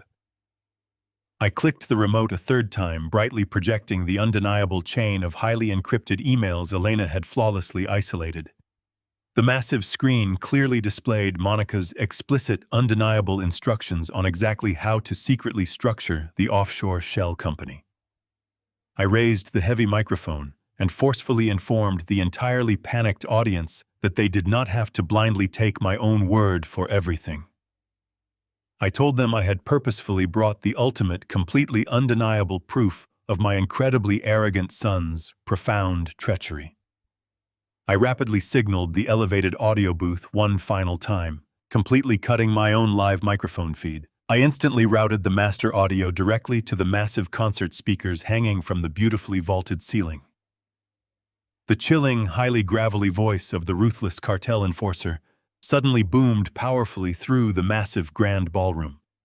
The heavy, incredibly menacing tone detailed the absolute final violent warning regarding the $40 million illegal debt. The entire massive room went completely dead silent, entirely paralyzed by the sheer, unadulterated violence radiating directly from the clear, recorded voice. Then Preston's completely arrogant, utterly chilling laughter forcefully filled the stale air, cementing his unforgivable, devastating guilt completely. The terrified, completely captivated audience listened in absolute horror as my own son confidently bragged to the ruthless criminal operative. They heard him explicitly confirm that the stolen offshore money was entirely secured. They heard his incredibly cold, deeply methodical explanation of the private, unregistered medical extraction team. They distinctly heard him state with incredibly sickening, pure pride. He exactly detailed his intention to have me forcibly, violently sedated, literally dragged out of my own family home, and permanently locked inside a secure, padded psychiatric ward to quickly collect a massive, untraceable $50 million offshore bounty. The overwhelming, undeniable audio bomb completely and permanently destroyed whatever fragile, desperate remnants of false control Preston still possessed. The entire grand ballroom erupted into absolute, terrifying, uncontrollable chaos.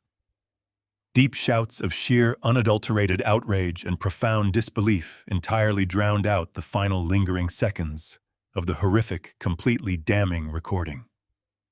Blinding, continuous flashbulbs from the eager press correspondents rapidly strobed, permanently capturing the total, absolutely complete, utterly humiliating devastation of the once mighty Caldwell family corporate hierarchy. I silently watched the incredibly pale faces of the men and women I had proudly worked alongside for 30 long years rapidly twist into extreme expressions of pure, unadulterated disgust and terrifying realization. They were looking directly at Preston, not as a visionary young corporate leader, but as a deeply dangerous, highly unstable, and utterly ruthless criminal who had nearly destroyed their entire financial livelihoods. Preston Caldwell finally completely and entirely snapped. Driven to absolute, completely unhinged madness by the total destruction of his meticulously crafted public image and the sudden, truly terrifying realization of his absolutely inevitable ruin. He let out a guttural, intensely furious, animalistic scream. His crazed, completely bloodshot eyes rolled wildly, his heavily sweating face instantly turning a very deep, highly dangerous shade of furious purple. He violently lunged directly across the wide stage, his large hands reaching frantically for my fragile neck to attack me.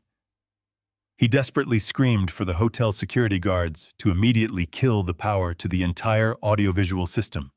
He wildly demanded that they violently arrest me, shouting completely incoherent, extremely violent threats over the deafening roar of the panicked, rapidly surging crowd. He quickly closed the physical distance between us, his heavy black dress shoes pounding loudly against the hollow wooden floorboards. My beautiful wife, Catherine, loudly screamed my name directly from the velvet front row, her terrified high voice sharply piercing through the violent, completely surrounding chaos. I proudly stood my absolute firm ground, staring directly into the manic eyes of the monster I had unknowingly raised. Preston lunges at me, screaming for security to cut the microphone. But the main doors of the ballroom burst open, and a dozen federal agents in tactical gear flood the room, flashing their shiny golden badges directly to the entire massive, terrified crowd. The sheer, overwhelming presence of the federal authorities instantly shattered the final fragile fragments of Preston's desperate, violent illusion. The heavily armed agents surged forward through the center of the grand ballroom, moving with absolute terrifying precision. The massive, deeply panicked crowd of wealthy investors and corporate elites scrambled violently backward, knocking over silver trays and crystal centerpieces in a frantic rush to completely clear the path. Preston froze in his tracks, his outstretched hands still aggressively grasping the empty air directly in front of my chest. The incredibly heavy, polished wooden doors of the ballroom slammed shut behind the tactical team, echoing like a massive vault, definitively sealing his permanent fate. Special Agent Harris walked briskly up the carpeted steps of the brightly lit stage, his federal badge shining brightly under the massive crystal chandeliers. He did not utter a single word of polite warning. Two heavily armored agents instantly flanked my deeply arrogant son, forcefully grabbing his expensive, tailored shoulders and violently shoving him forward. Preston collided heavily against the solid mahogany podium, knocking the heavy microphone stand entirely to the floor. The sharp metallic clatter violently pierced the stunned, absolute silence of the enormous room. They swiftly pulled his trembling hands behind his back. The distinct, terrifying sound of heavy steel handcuffs ratcheting tightly around his wrists perfectly finalized his profound, completely unavoidable humiliation. He was aggressively pinned against the very stage where he had just proudly announced his fake, treacherous ascension to absolute corporate power. He frantically turned his deeply flushed, violently sweating face toward the massive audience, desperately searching for a single sympathetic eye among the hundreds of highly influential peers, board members, and press correspondents. But there was absolutely no pity left in the sprawling grand ballroom. The flashing camera bulbs of the hungry journalists continuously strobed without mercy, permanently immortalizing his complete, undeniable public destruction. He began to loudly stammer, desperately claiming that there had been a massive, terrible misunderstanding, that he was simply protecting the legacy of a severely ill man. Special Agent Harris coldly recited his Miranda rights, entirely ignoring the pathetic, whimpering excuses spilling from my ruined son's trembling lips.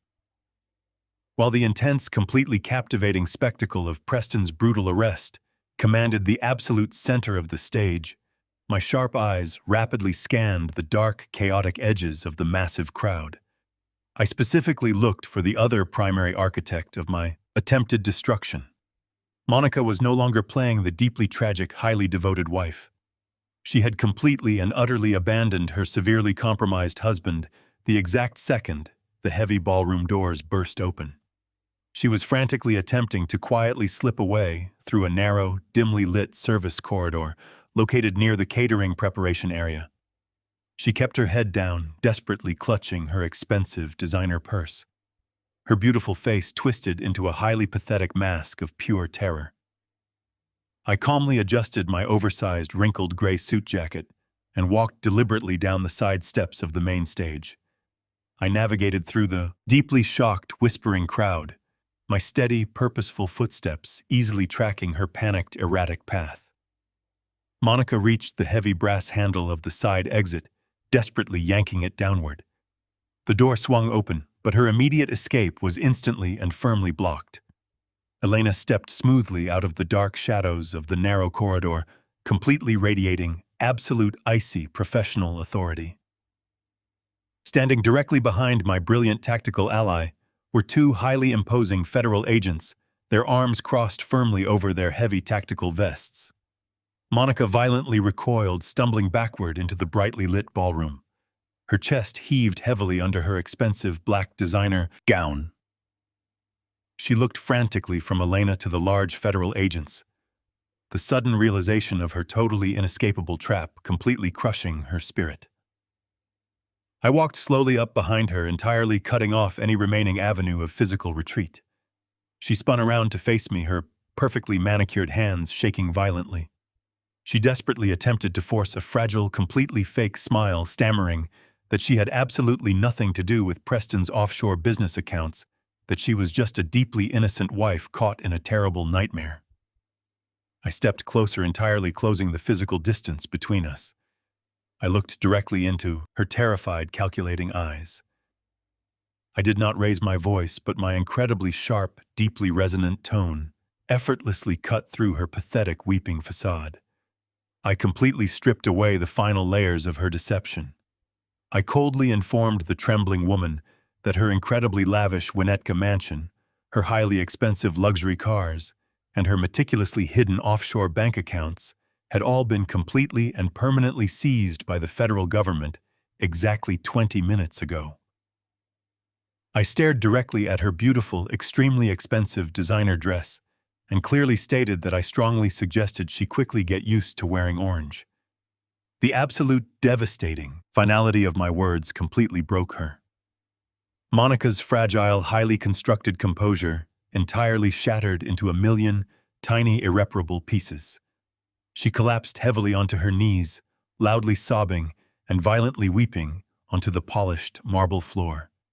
She desperately reached out, attempting to grasp the fabric of my suit, wildly begging for a tiny shred of mercy. The two massive federal agents stepped forward instantly. They forcefully grabbed her trembling arms, hauling her roughly to her feet. The cold steel handcuffs clicked tightly around her wrists, binding her just as securely as her newly arrested husband.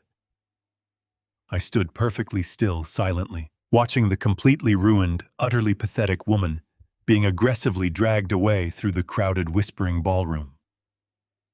I slowly turned my attention back toward the brightly lit main stage. Preston was being forcefully led down the carpeted steps by Special Agent Harris and his tactical team. His incredibly arrogant posture was completely gone, replaced entirely by a severely hunched, deeply pathetic shuffle. The absolute silence of the grand ballroom had been entirely replaced by a loud, aggressive symphony of rapid whispers, frantic phone calls, and the relentless, blinding flashes of the press cameras. The corporate elite of Chicago were eagerly feasting upon the absolute, undeniable downfall of the deeply treacherous Caldwell heir. As my disgraced son was being aggressively escorted through the parting sea of completely stunned corporate investors, my sharp gaze caught a highly subtle, incredibly suspicious movement near the large central exit. Amidst the chaotic, brightly colored gowns and tailored tuxedos, a large, incredibly imposing figure was desperately attempting to quietly blend into the panicking crowd. He wore a dark gray suit and moved with a highly practiced, incredibly dangerous efficiency. His deeply scarred face and completely dead eyes instantly triggered a profound, highly chilling recognition in my mind. It was the cartel loan shark, the dangerous enforcer, who personally visited my office. He had attended the gala to completely ensure his illegal $40 million payment. Realizing the massive laundering operation was totally compromised, he aggressively shoved panicked guests aside to escape into the cold night. I grabbed the microphone resting on the solid podium. I pointed directly at his broad back, isolating him entirely. My voice thundered through the grand ballroom, echoing with absolute authority. "Agents, do not let the man in the gray suit leave," I warned. "He is the one waiting for $40 million. The federal agents moved with terrifying speed. The absolute second the heavy microphone left my lips, the dark gray suit of the cartel enforcer was immediately swarmed by a wall of tactical gear before the man could even reach the brass handles of the main exit doors.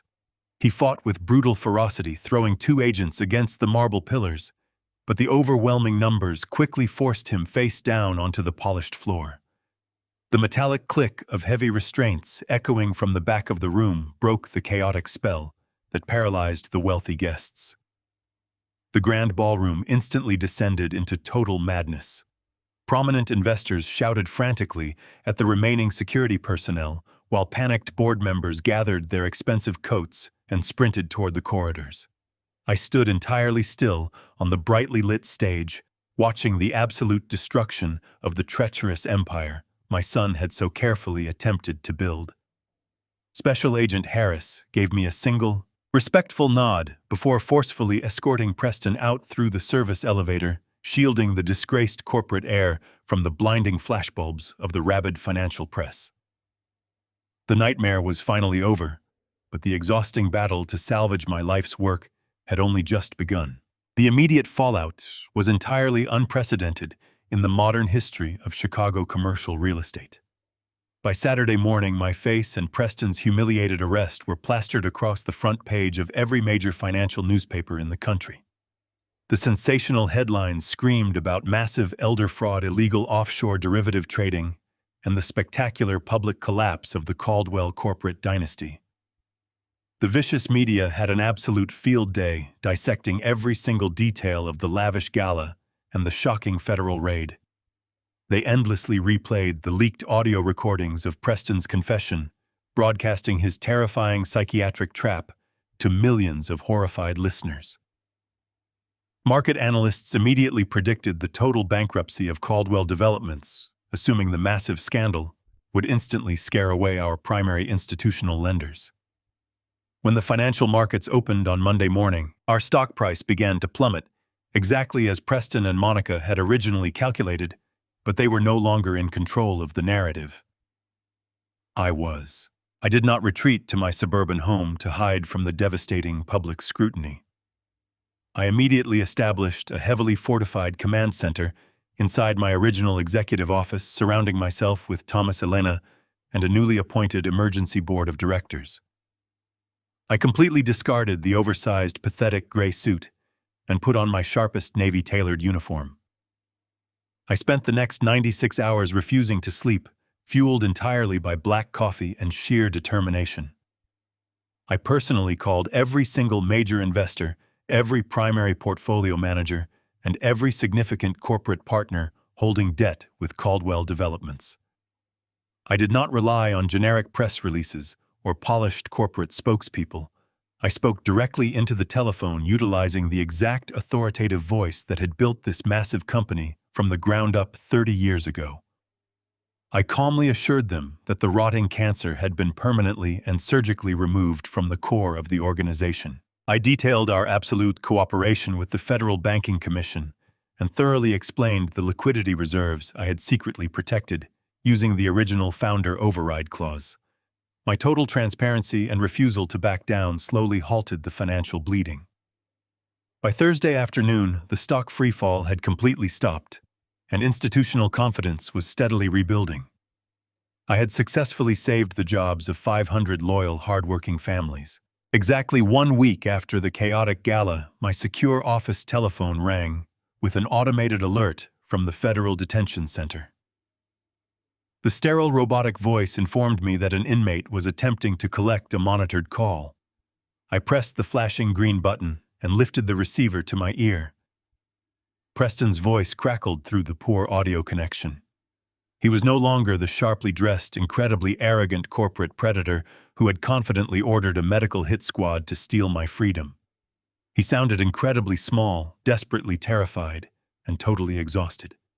He immediately began to loudly weep, his voice cracking violently as he frantically begged me to save him from the absolute nightmare of the federal lockup. He pleaded with me to instantly post his $5 million bail, desperately promising that he would do anything to make things right between us. He shamelessly attempted to rewrite the entire horrifying narrative, loudly sobbing that he had been entirely manipulated by Monica's incredible greed. He claimed that she was the absolute mastermind who forced him into the illegal cartel contracts and the terrible offshore derivative shorts. He swore on his own life that he never actually intended to put me in a psychiatric ward, desperately insisting that Monica had secretly hired the extraction team without his full consent. I listened to his pathetic, incredibly desperate lies with a completely cold, entirely hollow heart. He was perfectly willing to sacrifice his own wife to save his own skin. I did not offer him a single syllable of fatherly comfort or false hope. I simply told him I would see him in person very soon and silently placed the heavy receiver back onto the solid base. The following morning, I drove the car through the bleak, freezing rain to the federal penitentiary located on the desolate outskirts of the city.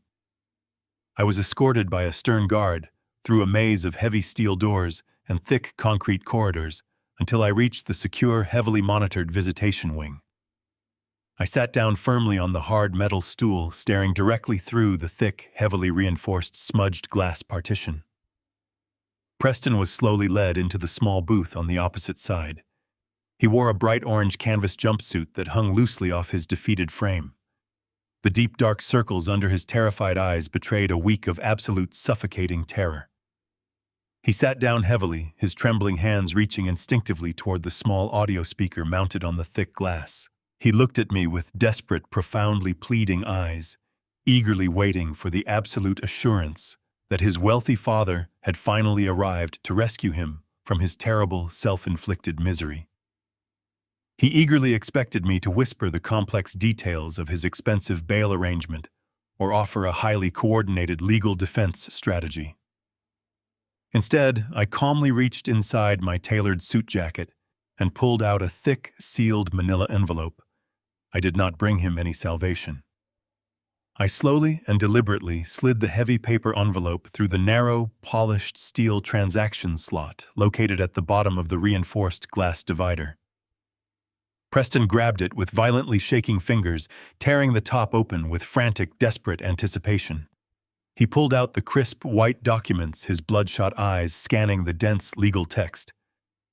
It was absolutely not a bail receipt.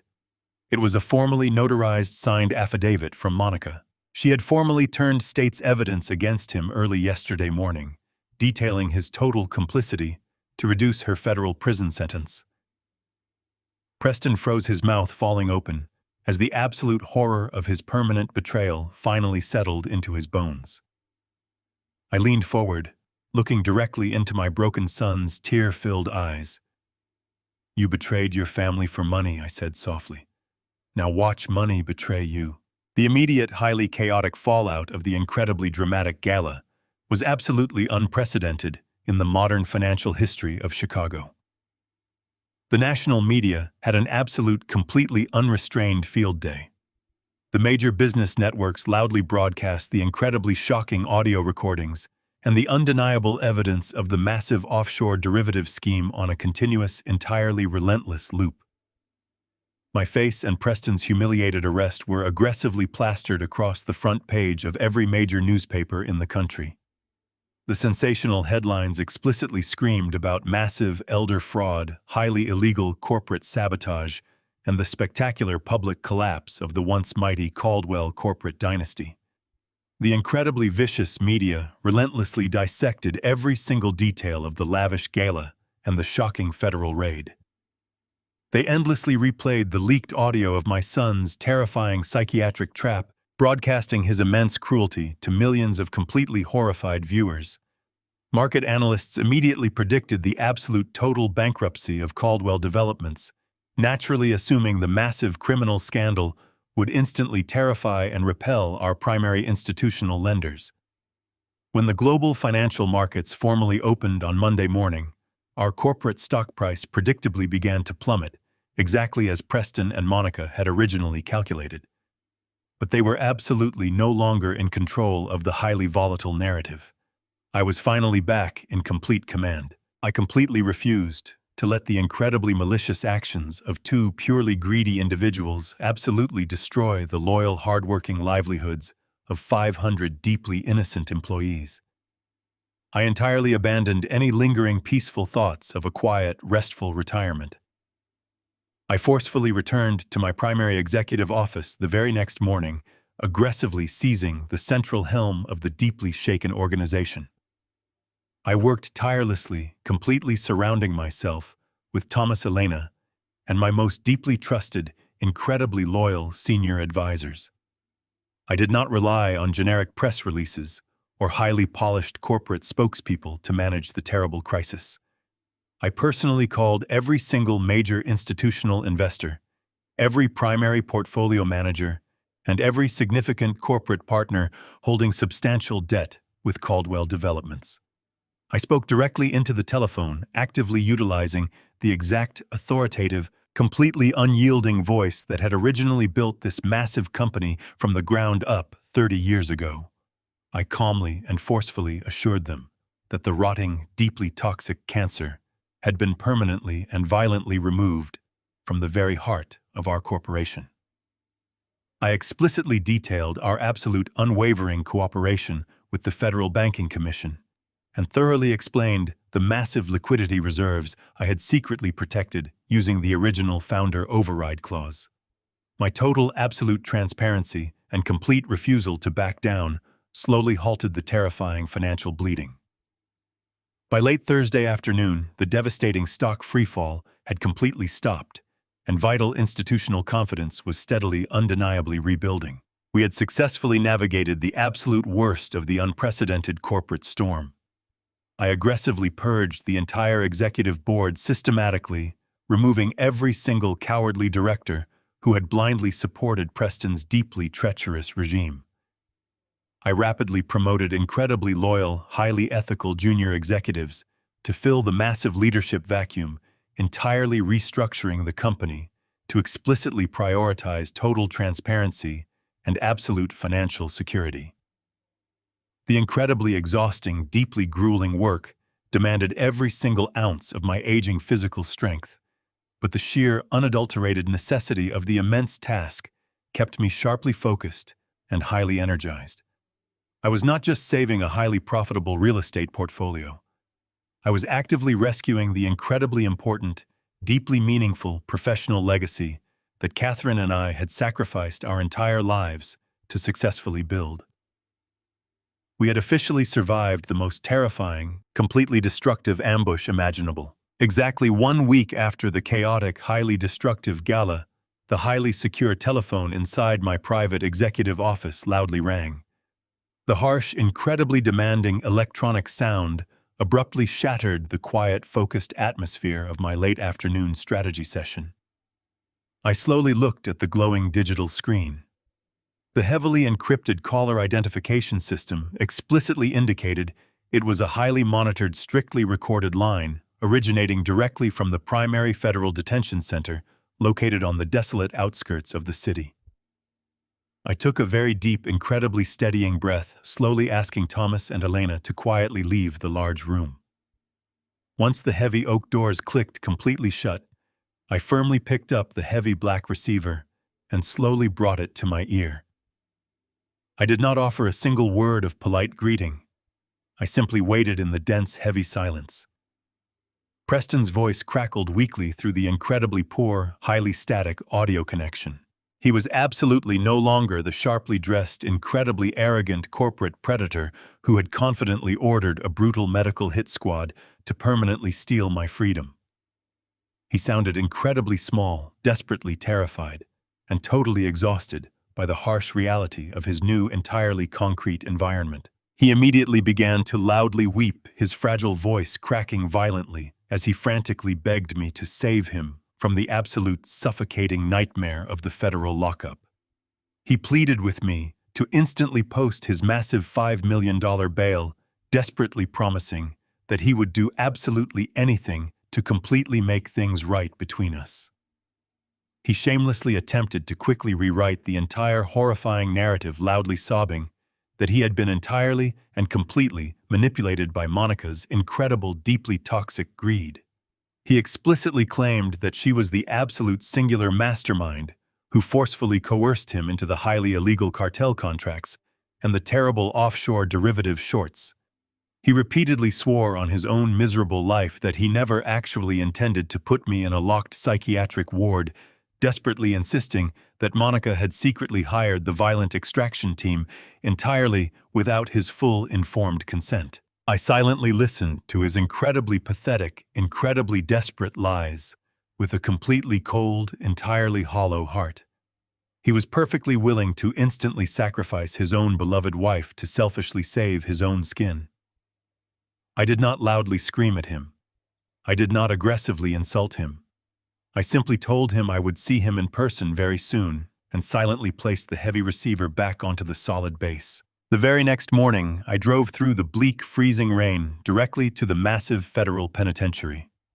I was quietly escorted by a stern armed guard through a confusing maze of heavy steel doors and thick concrete corridors until I reached the secure, heavily monitored visitation wing.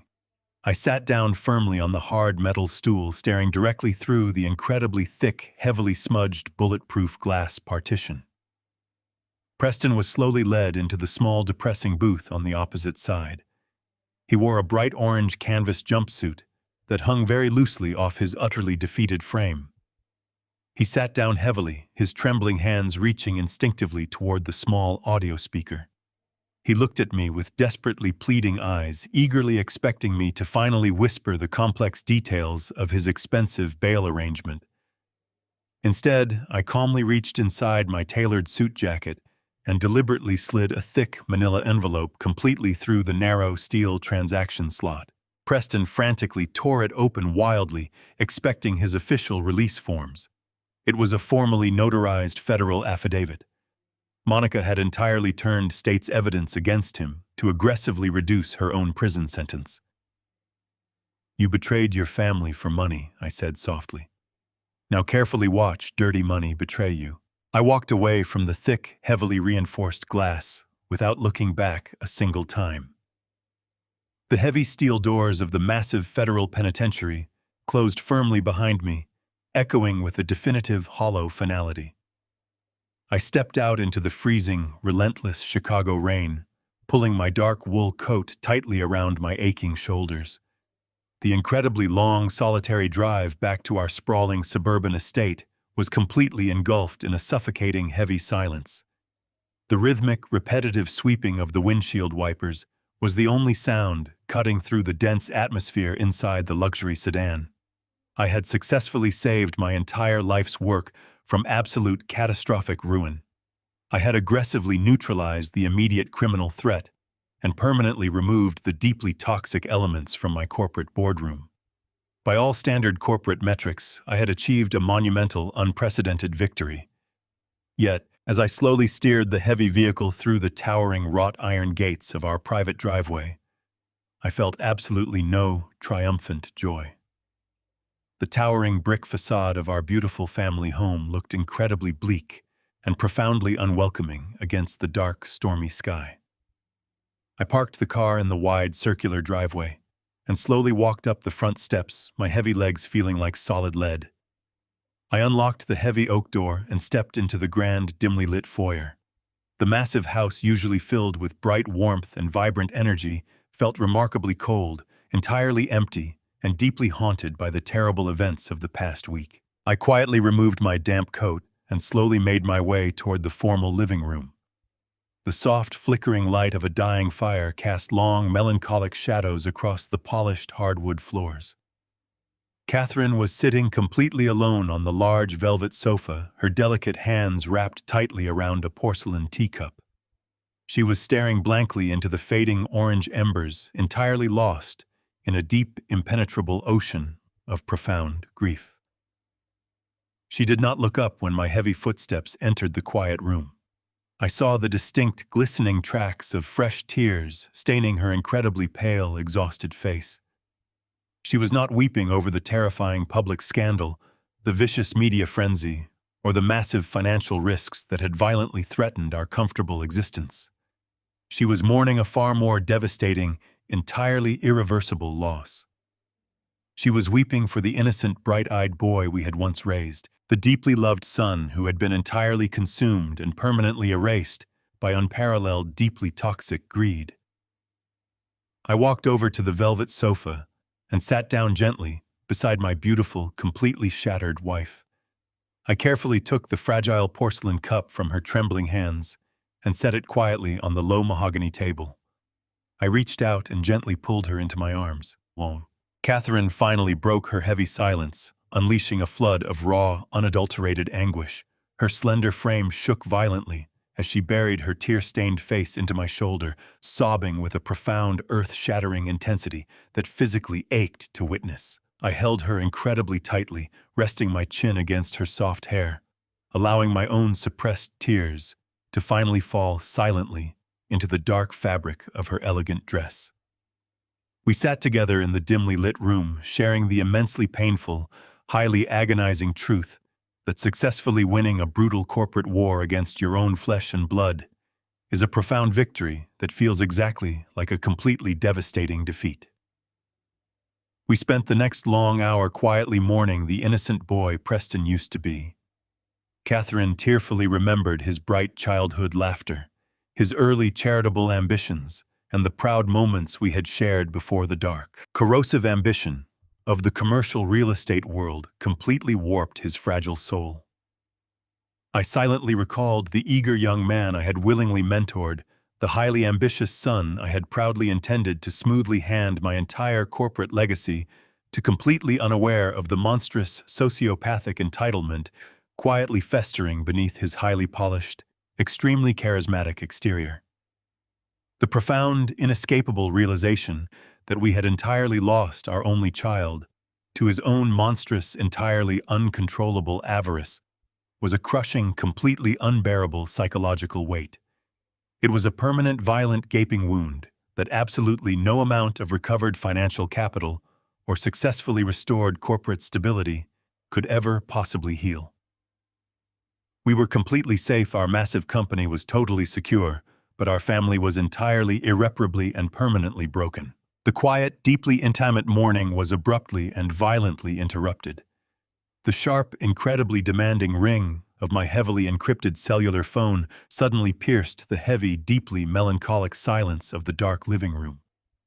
I instinctively hesitated, completely reluctant, to instantly break the fragile, highly comforting embrace I desperately shared with my weeping, grieving wife.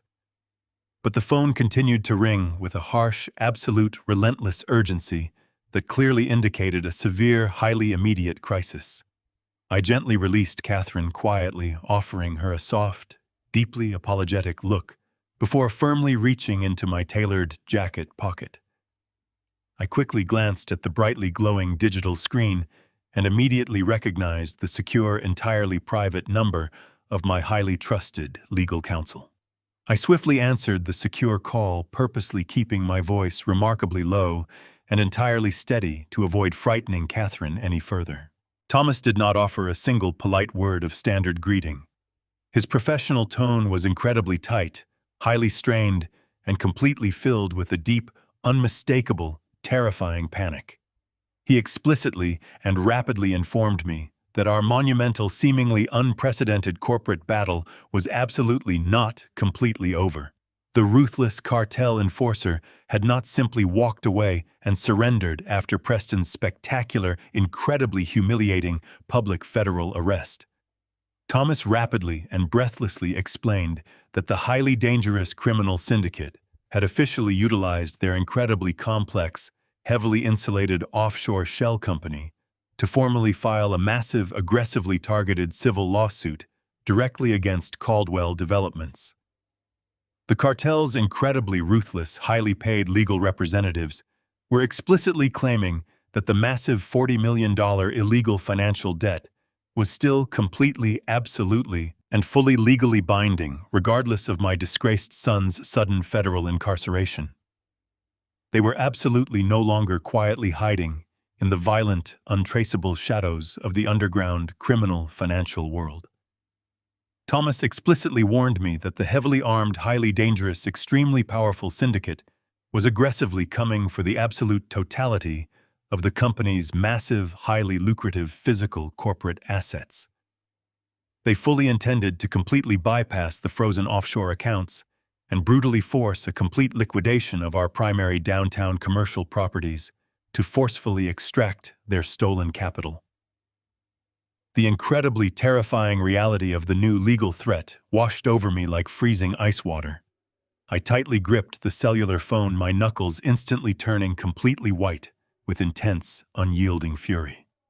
We had successfully defeated the incredibly treacherous enemy actively hiding within our own family ranks, but now we were officially facing a highly visible, extremely aggressive, thoroughly weaponized attack directly from one of the most incredibly violent, highly sophisticated criminal organizations in the entire world.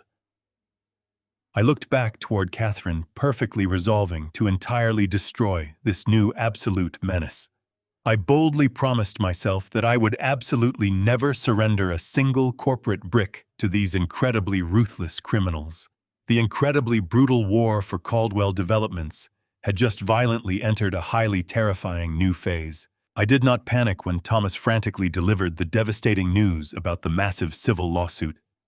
The incredibly ruthless cartel enforcers firmly believed they could simply intimidate me into completely liquidating Caldwell Developments to violently extract their stolen $40 million. They aggressively assumed I would quietly surrender to avoid a highly public, entirely destructive legal battle. They were absolutely wrong. I immediately instructed Thomas to forcefully reject their aggressive settlement demands and actively prepare for a monumental war in federal court. We entirely refused to quietly back down. Over the incredibly grueling next month, Elena brilliantly utilized her unparalleled digital expertise to thoroughly dissect the heavily encrypted financial architecture of the dangerous offshore shell company.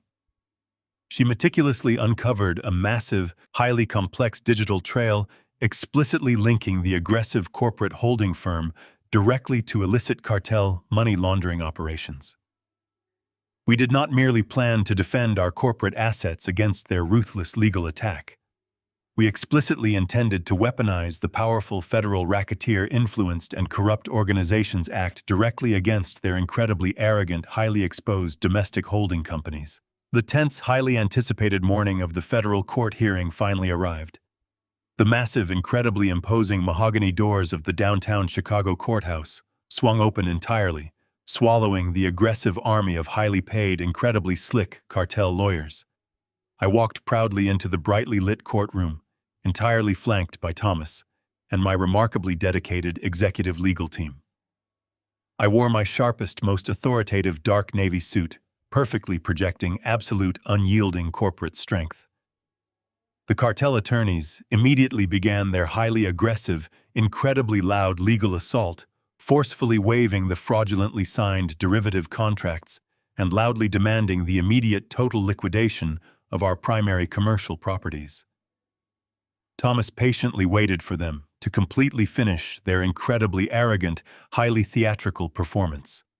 He then stood up slowly, entirely commanding the silent room, and calmly presented Elena's massive, undeniably damning stack of highly encrypted financial evidence directly to the presiding federal judge. Thomas brilliantly and methodically dismantled their entire fraudulent legal argument piece by piece.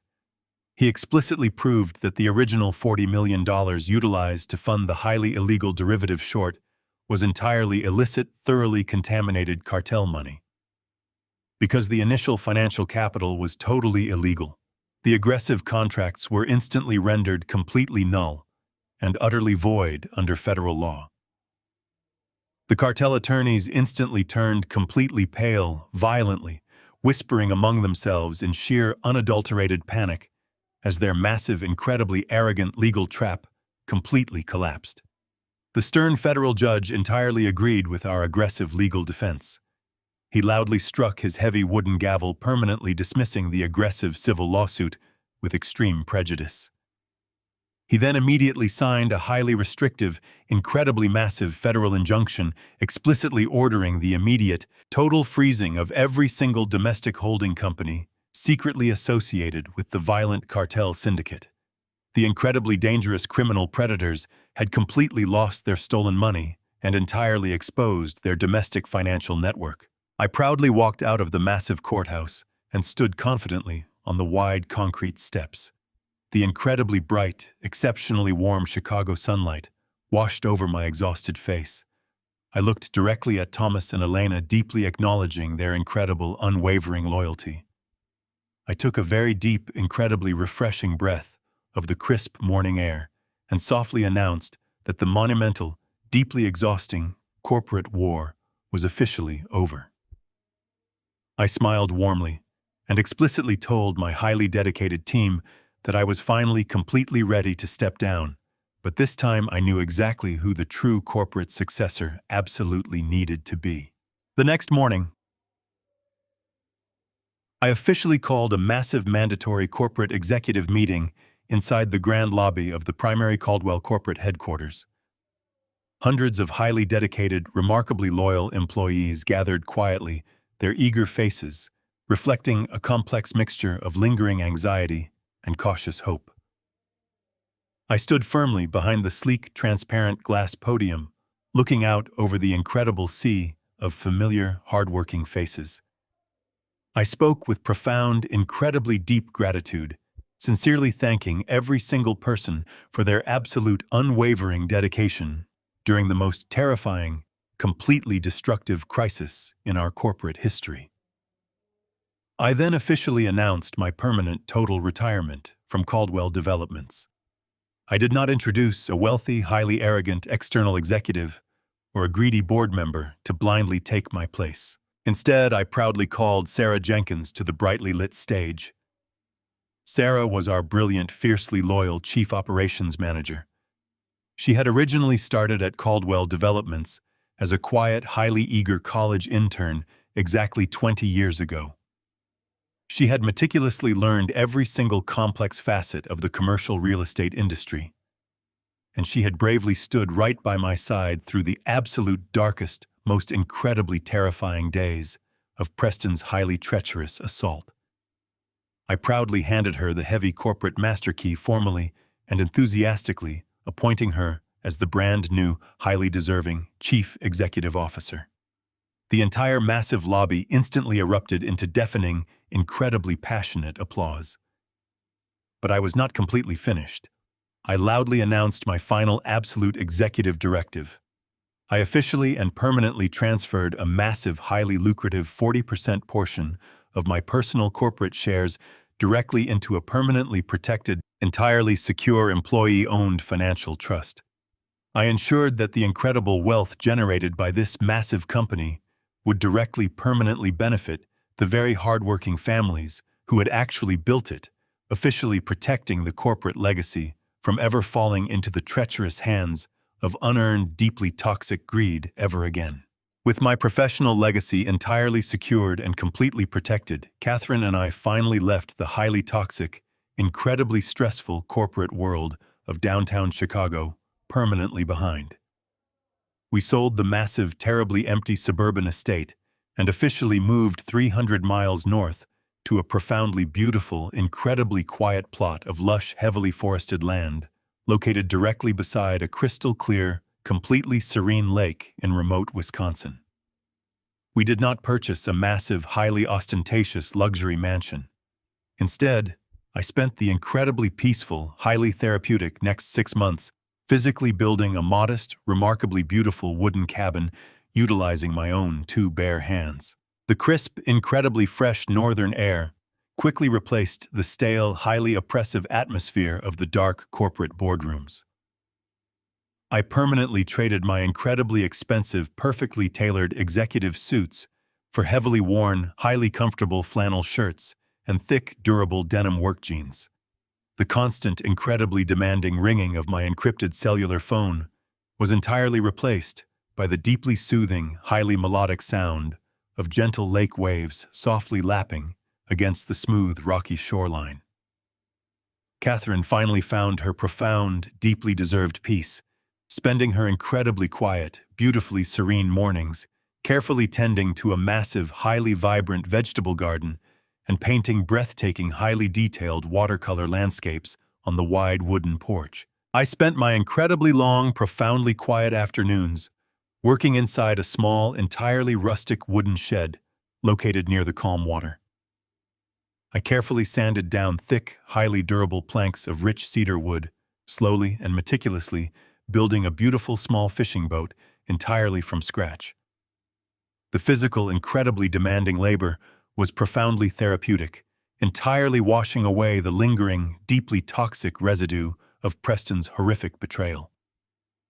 Every single smooth, highly deliberate stroke of the heavy sandpaper actively restored a small, incredibly vital piece of my shattered soul. My total absolute dignity was entirely and permanently restored. The greatest tragedy of accumulating wealth is watching it poison the very people you built it for.